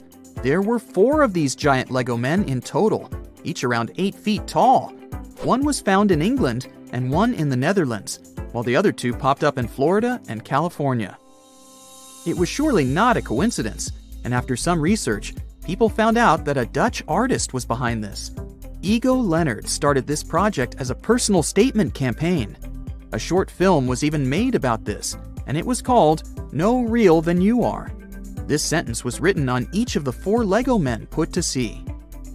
A bundle of over 50 letters was washed ashore in New Jersey on a beach in Atlantic Highlands back in 2012. It happened shortly after Hurricane Sandy had struck the area. A 14-year-old boy found the letters and gave them to his mom. She was so touched by them that she decided to carefully dry and return them to their owner. The letters were the correspondence of 2 people named Dorothy and Lynn. They were dated between 1942 and 1948. The last was written a week before their wedding. With the help of an online genealogy site, the woman reached Dorothy and returned the letters to the 88-year-old woman who was living in a retirement home. That's it for today. So hey, if you pacified your curiosity, then give the video a like and share it with your friends. Or if you want more, just click on these videos and stay on the bright side. You go for a hike in the steep mountains of Mammoth Lakes, California. The terrain is rugged and difficult. The icy snow makes it harder to walk. Halfway along the hike, you spot something out of the ordinary. From a distance, you spot scattered stuff lying on the rocky ground. You walk a little closer to have a clearer look and see what appears to be the remains of an airplane. It turns out that the debris belonged to record-breaking pilot Steve Fawcett. Authorities had been looking for him for almost a year. No one could find him and explain what caused his plane to crash. It seemed like such an easy flight for an experienced pilot. So what could have happened to him? You see, years before this tragic event, Fawcett was attempting a much riskier feat. He was trying to be the first pilot to fly around the world solo in a hot air balloon. Now, can you imagine spending 2 weeks in a tiny container just to break a world record? If you're wondering, here's what you'll need to fly around the globe: a sound navigation system, a wealthy sponsor, and tireless endurance. Even though balloons are the oldest flying vehicle, no one until Fawcett managed to fly around the world with them, and it sure wasn't a breeze. It's day 1 of Fawcett's second attempt to fly around the world in a balloon. The year is 1997, and an anxious crowd gathers in St. Louis, waiting for Fawcett's takeoff. The pilot walks into the stadium with a big smile. He certainly doesn't look the part of an adventurer trying to achieve the impossible. But this is the trip of his life. To prepare, he trained to acclimatize himself to an altitude of 12,000 feet. The conditions are harsh. He's flying in an unpressurized cabin and in between the clouds. It seems unlikely he'll make it all the way, but there he goes. The balloon launches into the air. The crowd beneath is cheering and waving him goodbye. The wind of about 5 knots allows the balloon to launch. On the first night, one of his heaters breaks. It is freezing outside the cabin, but he gets through the night. Fawcett's secret weapon is the world's first balloon autopilot. It gets lonely up there, and the constant need to focus makes one very soon tired. At night, he turns on the autopilot to get some sleep. It fires the burners in a computer-programmed sequence and keeps the balloon on the flight path. Fawcett needs to wake up and operate the burners to change the altitude. After 3 days, a first victory, he has flown across the Atlantic Ocean. He flies solo, but a team accompanies him on the ground. They communicate mostly through email sent via satellite. At the end of the first week, the Mission Control Center receives an alarming email from Fawcett. Dark clouds are mounting on the horizon. It looks like the weather is turning against him. He can see the thunderstorm from the balloon, but there is no way to predict how strong it is. Fawcett is determined to fly through the clouds despite the risks. He is flying at 1,000 feet above the ground with no visibility. Somehow, he makes it through. His flight continues through Libya, Iran, and India. It looks like nothing will stop him now, but he is already exhausted. He is uncertain how much longer he can keep going. Inside the balloon, the meals are small rations, and he uses a bucket as a toilet. Unfortunately, he has lost a lot of fuel while crossing the Atlantic. Halfway through India, the balloon crashes into a tree. He flew an astounding 9,600 miles from St. Louis until his landing spot. Steve didn't achieve his goal, but he won't give up. To finally be successful, Fawcett needs to change his strategy. His new plan is to fly over the southern hemisphere. It was the first time anyone would ever try that. His idea is simple. In the southern part of the globe, he would fly mostly over water. This would help him fly faster, as he would only need flight permission from 5 countries along the way. If you were on the ground as Fawcett flew by, maybe you wondered what that flying object in the sky was. As he flew over Cape Town in South Africa, over 50 people reported seeing strange flying objects. Sorry to disappoint your fantasy folks, but it was just Steve Fawcett and his balloon. His first attempt to fly around the world through the southern hemisphere almost worked out. He got lucky. When he reached Australia, he caught a jet stream that helped him speed up to about 115 knots. That's 3 times the speed of a gazelle. Morale was high as Fawcett had already broken his distance record by flying over 13,500 miles. Under his feet, the beautiful Australian landscape is filled with deserts and dry lakes.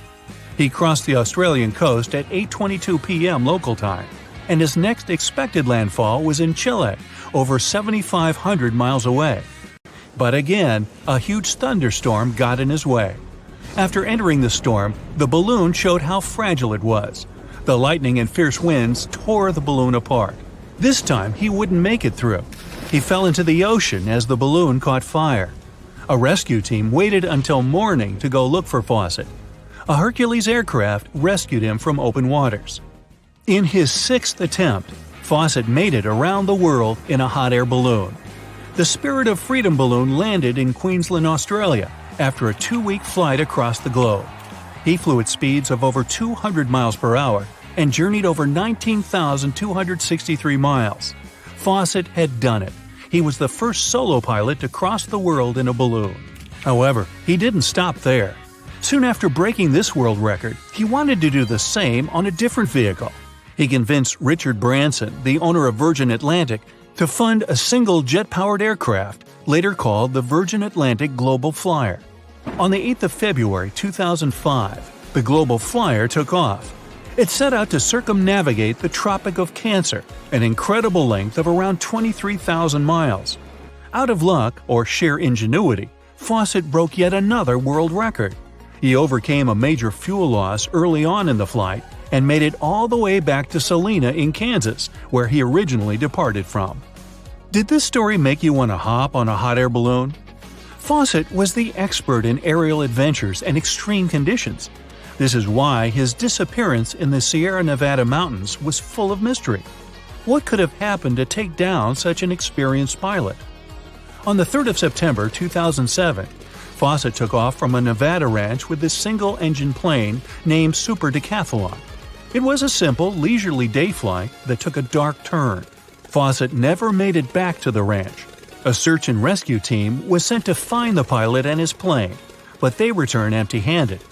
It wasn't until a year later that a hiker found some of Fawcett's belongings near Mammoth Lakes. Then an aerial search located the remains of Fawcett's 2-seater at an elevation of 10,000 feet. The mystery was solved with the help of advanced technology. In the world's first hexagonal wind tunnel facility, experts recreated the weather conditions of the day of Fawcett's flight. They were trying to understand if the downdrafts from the Sierra Nevada mountains could have brought his plane to the ground. With the help of a smaller plane replica, they made a disturbing discovery. That day, visibility was normal, but the wind currents swelled the plane like a leaf. A sudden downdraft most likely disoriented Fawcett and made him lose control of the aircraft, causing him to crash directly into the mountains. The plane's engine wasn't powerful enough to overcome the wind forcing it into the ground. It turns out it was entirely out of Fawcett's control. The discovery of the debris brought closure to this unfortunate case. That's it for today. So hey, if you pacified your curiosity, then give the video a like and share it with your friends. Or if you want more, just click on these videos and stay on the bright side. You plan to spend your summer vacation in Africa. The final destination is the Sahara Desert. It's located in northern Africa, stretching from the Atlantic Ocean to the Red Sea. You're excited to ride camels and learn about the region's rich cultures. You hop on an extensively long flight, and finally, you are here. You find yourself in the world's biggest hot desert. Can you believe it's 3 million square miles? You're ready for your first adventure after drinking liters of ice-cold water. The guide gives you a choice. You can spend 2 weeks visiting a collection of oases, or you can help them solve an ongoing local mystery. Deep into the desert, near this Algerian town, lies a mystery begging to be solved. A collection of huge, spotted circles in the sand. There are dozens of them, stretching for miles in a straight line. The circles were first identified via Google Earth images several years ago. People have debated them for years, but no one seems to know the answer. The strange thing is that they are so many miles away from any towns, roads, or human activity. The quickest way to discover the truth behind the circles is asking questions. You grab your notebook and set out to talk to locals. Everyone is helpful in this scenario: geographers, anthropologists, elders, and historians. The first person you talk to is a map expert. You need to understand if those circles were authentic or a satellite glitch. You end up interviewing the people who take Google Earth satellite pictures. The circles are really there. They appear in multiple pictures from many years. Then, let's understand why they are there in the first place. After 2 days of interviews, you have your first lead. The circles could be the result of oil activity. Experts explained why this would make sense. Algeria is a rich area for natural resources, so this would be a sensible guess. Usually, to find out if there is anything worth extracting, companies would undertake seismic surveys. Seismic surveys are a way of analyzing the Earth's surface by sending shock waves into the ground. Depending on how these waves bounce back, you'll know what is located there. A special vehicle could have marked the soil that way. So, did we unravel the mystery? Not quite so. As you know, the Sahara Desert is one of the driest areas on the planet. The average high temperatures in summer are over 104 degrees Fahrenheit. To survive there, people need to find ways of accessing water. So, these circles could be a kind of ruin or leftovers from ancient water wells. Again, I'd say this is a sensible guess. Ready for some fact-checking? Some anthropologists agree that these circles could be ancient fogueras. Foguera is the name of a 2,500-year-old style of irrigation system, usually found in northern Africa. It is also known as a qanat in other places in northern Africa. Locals would dig a deep well at an elevated point, deep enough to tap into underground water. They would then dig parallel shafts at regular distances. Then they would dig an underground channel that connected the city to the well. Solely with the help of gravity, water would run from the well to the city. This traditional technology provided water for crops, livestock, and humans. Now, let's say these wells made human-made oases possible. Even the closest municipality name was an indication that this could be true. The name Fawcett es Hoia is actually named after Fawcett, these ancient wells. Now, this lead was proving to be very accurate. You decide to travel over there to see for yourself. You take a local bus, sit back, and enjoy the ride. The landscape in northern Algeria is filled with ancient-looking towns. You even see ruins of wells along the way, on the outskirts of smaller cities. Opening Google's satellite images, you can see the qanat's markings on the ground, a series of holes running down several miles. But as soon as you arrive, you find out you were wrong. Dale Lightfoot, one of the world's leading experts on qanats, said that the circles were definitely not qanats. Even the satellite images confirm this difference. Uh-oh, we were so close. Apparently, qanats or fawgeras would not run down a straight line. They wouldn't be shaped like circles. Another clue that this wasn't the case was that there were no towns at the end. The circles were really far away from any human activity, and qanats were explicitly built to provide water for human settlements. Well, it sure was a good try. You almost gave up on this mystery when you decided to take one more field trip. It was days of preparation, pick up cars, food, equipment, all so that the mystery of the Sahara circles could be unraveled.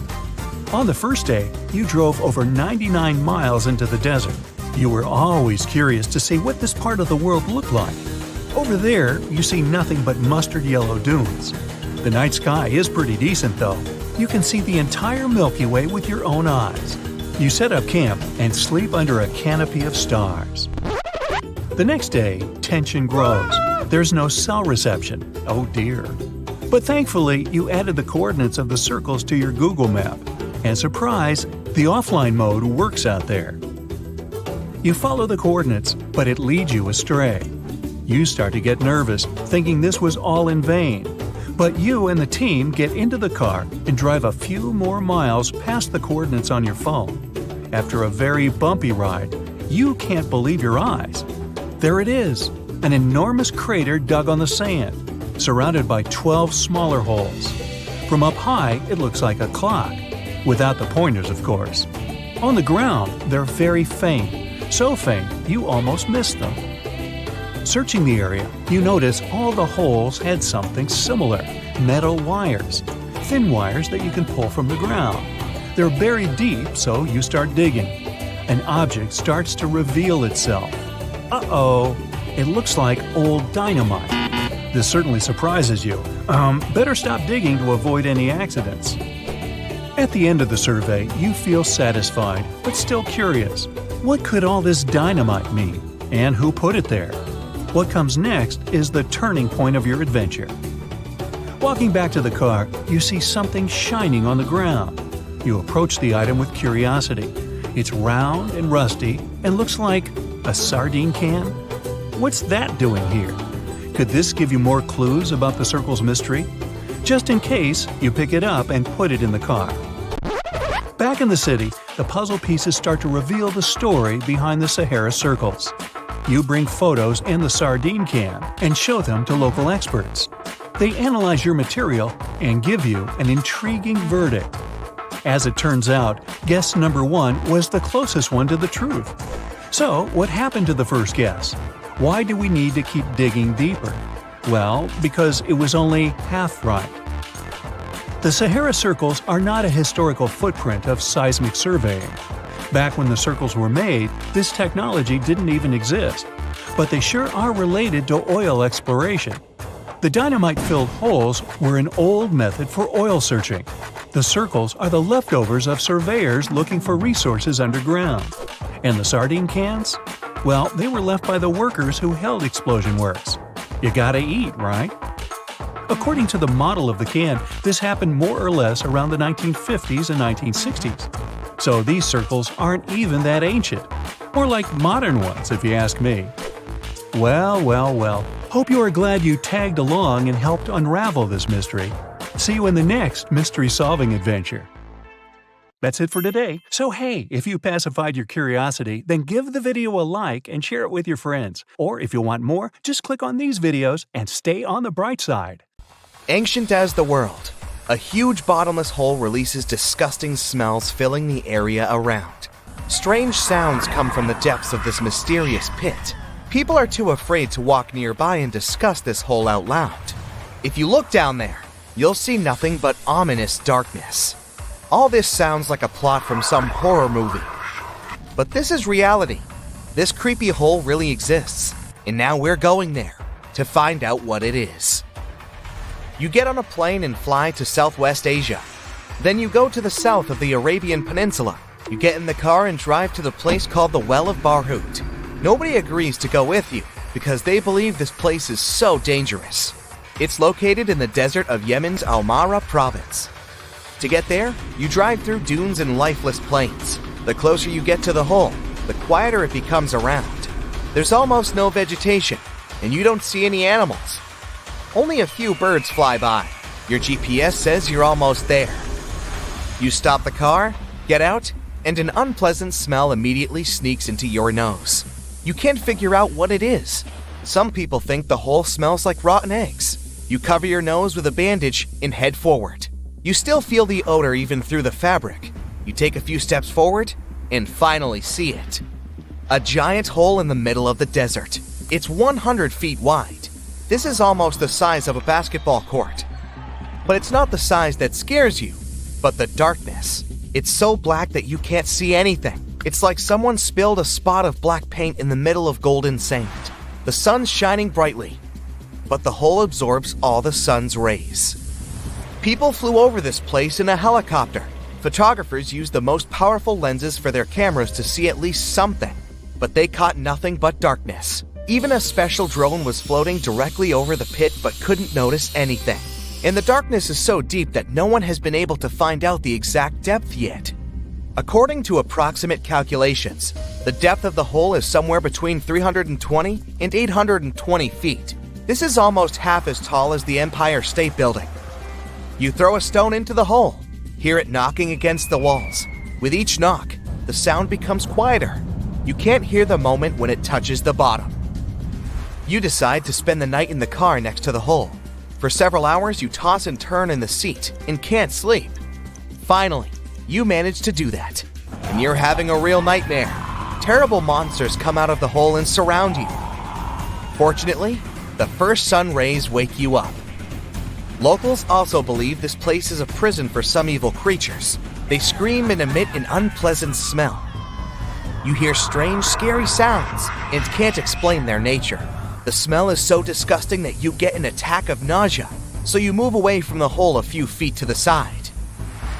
At the moment, the giant hole in Yemen is one of the most poorly studied and mysterious wonders of nature. Scientists still don't know where it came from, what's hidden inside, and how old it is. Many people say the hole is millions of years old. Perhaps it'd been formed before the time when dinosaurs walked on Earth. The worst thing is that it's almost impossible to explore the hole. There's very poor ventilation inside and almost no oxygen. This makes any research dangerous and expensive. Locals are afraid to talk out loud about the hole because it can bring bad luck and troubles to life. Also, some legends say the well of Barhut threatens all life on the planet and can cause the end of the world. For centuries, there were legends that evil spirits that live down there sometimes get out. However, there are also more scientific hypotheses. Maybe construction works created the hole. It could be soil drilling or mining. All this could have caused vibrations inside the Earth's crust and create the deep well. Experts say that erosion of limestone or moving geological salts or brines could have created this pit. There's also a scientific theory similar to the legend about the end of the world. It says the big hole is the mouth of a dormant supervolcano. At any moment, it can wake up and spew 1 million tons of lava and volcanic ash. Maybe further research will be able to solve the mystery of the hole. Now we're going to another mysterious hole. This time it's located not on the ground, but in the water. After the hot sands of Yemen, you plunge into the cool waters of the coast of Belize. Here, you're going to visit the Great Blue Hole. You're sailing on a boat. The water around is blue, but as soon as you get into the hole's territory, the water becomes darker. The huge black pit lies right in the middle of the blue sea. It's 1,000 feet wide and 400 feet deep. The Statue of Liberty could easily fit inside. The most interesting thing is that the hole has a perfectly round shape. It's like someone created it artificially and used it as a huge storage. For a long time, it was believed the hole was created with outer space technologies or by representatives of an ancient disappeared civilization. Unlike the pit in the middle of the desert, you can go down into this one, and some people did it. The theory about the artificial origin of this hole was rejected in 1971. That year, the famous researcher Jacques Cousteau went down there and proved the Great Blue Hole was created by nature. It happened hundreds of thousands or maybe millions of years ago. Thanks to the structure of the stalactites formations discovered inside, he found out about a strong earthquake that occurred on the planet about 200 million years ago. There was a shift in the tectonic platform. After that, the ground collapsed more and formed a funnel. It happened at the end of the Ice Age when the ice began to melt. But this isn't just a deep pit. There are many underground caves inside. It's like a long maze where you can easily get lost. To dive into this underwater cave, you'll need a large supply of oxygen and a team of professional divers who know these mazes well. So, you put on a scuba suit and 2 oxygen tanks and go down into the water. In the beginning, you meet a lot of marine life, several species of turtles, sharks, octopi, and more than 60 species of corals. And the deeper you go down, the emptier the hole becomes. On the smooth walls, you notice entrances to intricate mazes. Flooded caves are interesting with stalactites and stalagmites. But you don't risk going far into the caves. Just like inside the Egyptian pyramids, some people couldn't find their way back here. So, you decide to go down to the very bottom of the hole. But you can't do this without a very special vessel. So you need to pay a lot of money and rent a submarine. Or you can sit at home and watch the dive into the hole online. At the end of 2018, a team of scientists went on an expedition to the bottom of the blue hole and made a live broadcast. They managed to take new photos inside and created the first 3D map of this place. Closer to the bottom, they discovered new types of stalactites in the form of icicles. These stalactites had been here even before the big blue hole filled with water. Also, a thick layer of hydrogen sulfide was found deep inside. This substance completely absorbs sunlight. That's why you find yourself in absolute darkness. And in this darkness, in the lower part of the pit, scientists found remains of mollusks, turtles, and snails. Sometimes marine creatures got here, but can't get out because of a lack of oxygen. But the most unexpected thing that scientists found there belongs to people. Somehow, a plastic bottle got to the deepest part of the hole.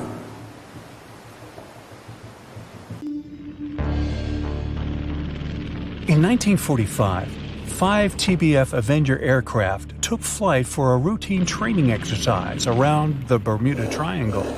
In the middle of the exercise, the planes were struck by intense rain and heavy winds, despite the clear weather forecast. The pilots became extremely disoriented and radioed the base to report that their navigational equipment had stopped working. The last thing the base heard was, "When the first plane drops below 10 gallons, we'll all go down together," and then static. The 5 planes and their 14 crew members were never seen or heard from again. On his very first voyage to the New World in 1492, Christopher Columbus sailed through the Bermuda Triangle. Columbus reported that one night when he was on the deck of the ship, he noticed a giant light appear in the distance, unlike anything he had ever seen before. Columbus looked at his compass for direction, and it gave off erratic readings. You might have noticed that the Bermuda Triangle doesn't appear on any world map. This is because official institutions refuse to acknowledge that the area actually exists. A popular theory suggests that rogue waves are responsible for the many disappearances. Rogue waves are called extreme storm waves by scientists. They occur when different weather patterns take place at the same time and cause large, unexpected waves. Witnesses say that the waves look like giant walls of water. These waves could explain why ships go down fast and without leaving any trace. The Bermuda Triangle is home to some pretty intense and unexpected weather. Storms build up quickly and unexpectedly, then disappear soon after. If you blink, you might miss it. This could explain why few distress signals are issued. Pilots and sailors never saw the weather coming. No one knows exactly how many ships and planes have disappeared in the Bermuda Triangle. The rough estimate is 50 ships and 20 planes. Most of the time, the disappearances had no explanation and no wreckage has ever been left behind. Another bizarre theory trying to solve the Bermuda Triangle mystery comes from Charlie Berlitz. He insists that the area is home to the lost city of Atlantis. The missing ships and planes and malfunctioning equipment, according to him, were all caused by rays of energy let out by the special energy crystals that power Atlantis. While this sounds silly, Berlitz's theory was convincing enough that over 20 million people bought his book worldwide. In the year 1800, a large sailing vessel called the USS Pickering departed from the U.S. on its way to the West Indies. The ship sailed into the Bermuda Triangle along with its 90-man crew and was never heard from again. The USS Pickering was the first ever confirmed ship to vanish in the Bermuda Triangle. It's believed that the ship was taken out by a storm, but because no wreckage was ever found, we'll never know for sure. When the TBF Avenger planes went missing, a massive search operation was conducted. Boats and planes searched the Bermuda Triangle for any signs of the aircraft. One of the boats searching was a PBM-5 Mariner airboat. The airboat took flight at 7:27 p.m. and called in a routine radio message 3 minutes later. Then, it was never heard from again. No trace was ever found of the rescue airboat or the 5 Avenger aircraft. An enormous investigation was launched into the disappearance of all these vehicles, but nothing was ever discovered. This particular area of the ocean is one of the most heavily traveled shipping routes in the world. Some skeptics believe that this fact solves the mystery. Statistically, the busier the area, the higher the frequency of accidents and disappearances. While this makes sense, it's not the frequency of disappearances that's responsible for the mystery of the Bermuda Triangle. It's the lack of explanation or wreckage found. On the ocean floor, decomposing organisms let off large concentrations of methane gas that gets trapped under the water. This gas can build up until, boom, it ruptures. The gas surges up to the surface and erupts. If a ship was in the area of one of these ruptures, the water would become much less dense and cause the ship to sink rapidly and without warning. Scientists believe this could be the cause of the many disappearances in the Bermuda Triangle. While this theory makes a lot of sense, it doesn't seem too likely. The U.S. Geological Survey has stated that no large releases of gas are believed to have occurred in this area for the past 15,000 years. The ocean floor is made of rocks containing a lot of magnetite. It's more like iron. Magnetic fields react to high concentrations of magnetite on the ocean floor, which may start a sort of conflict between the two. It can often lead to various weather anomalies and, as a result, navigation issues. And, naturally, any changes in the ocean floor or the Earth's magnetic fields influence the Bermuda Triangle a lot. Since the magnetic field is constantly moving, it might be also taking the Bermuda Triangle with it. Now that people know where the triangle is, it's easy to avoid it. It supposedly moves eastward together with the magnetic poles, but scientists still can't answer where exactly it will be in a couple of years. Some people blame all the disasters on the extraterrestrial paranormal activity. Others suppose it's all about raging natural phenomena. There's another triangle in Lake Michigan. Just like the one near Bermuda, the Michigan Triangle got its shady reputation for some disappearances. The first recorded one dates back to 1679. A large vessel, one of the largest of that time, set out on an expedition, yet once it got in the sinister triangle, it never came back. Much later, an aircraft disappeared in this triangle. The skies are usually very clear there, but back in 1883, some people witnessed abnormal things in the area. Some claim to have seen large blocks of ice falling from the skies, and the crew even managed to save one as hard proof. Meanwhile, the Pacific Ocean Mystery Area is another sinister triangle.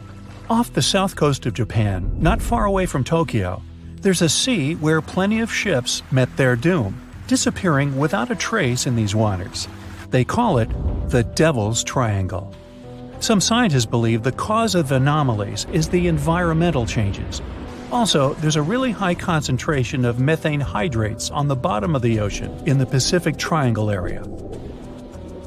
You're deviating from your original course and sailing in the wrong direction. There's the Caribbean Sea near the triangle, peppered with small islands.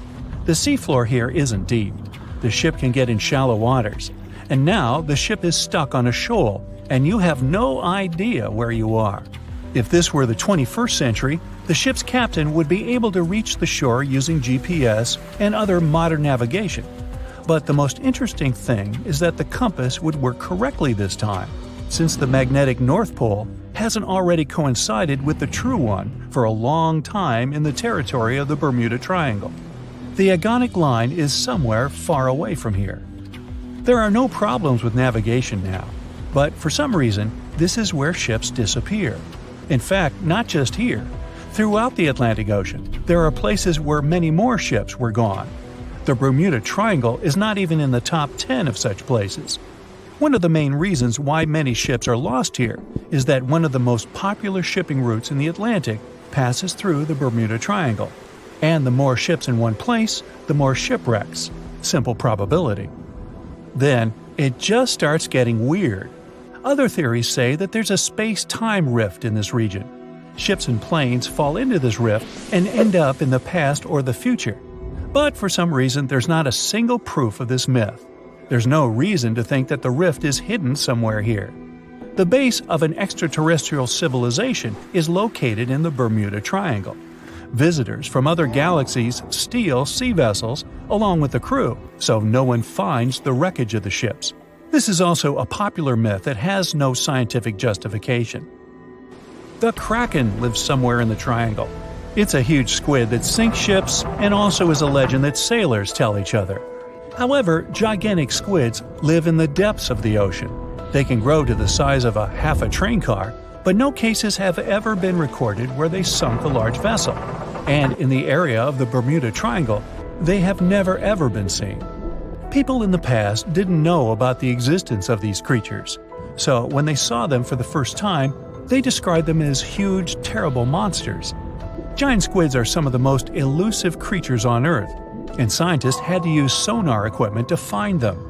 They don't like to leave the dark depths and are likely to be afraid of the sound of any ship.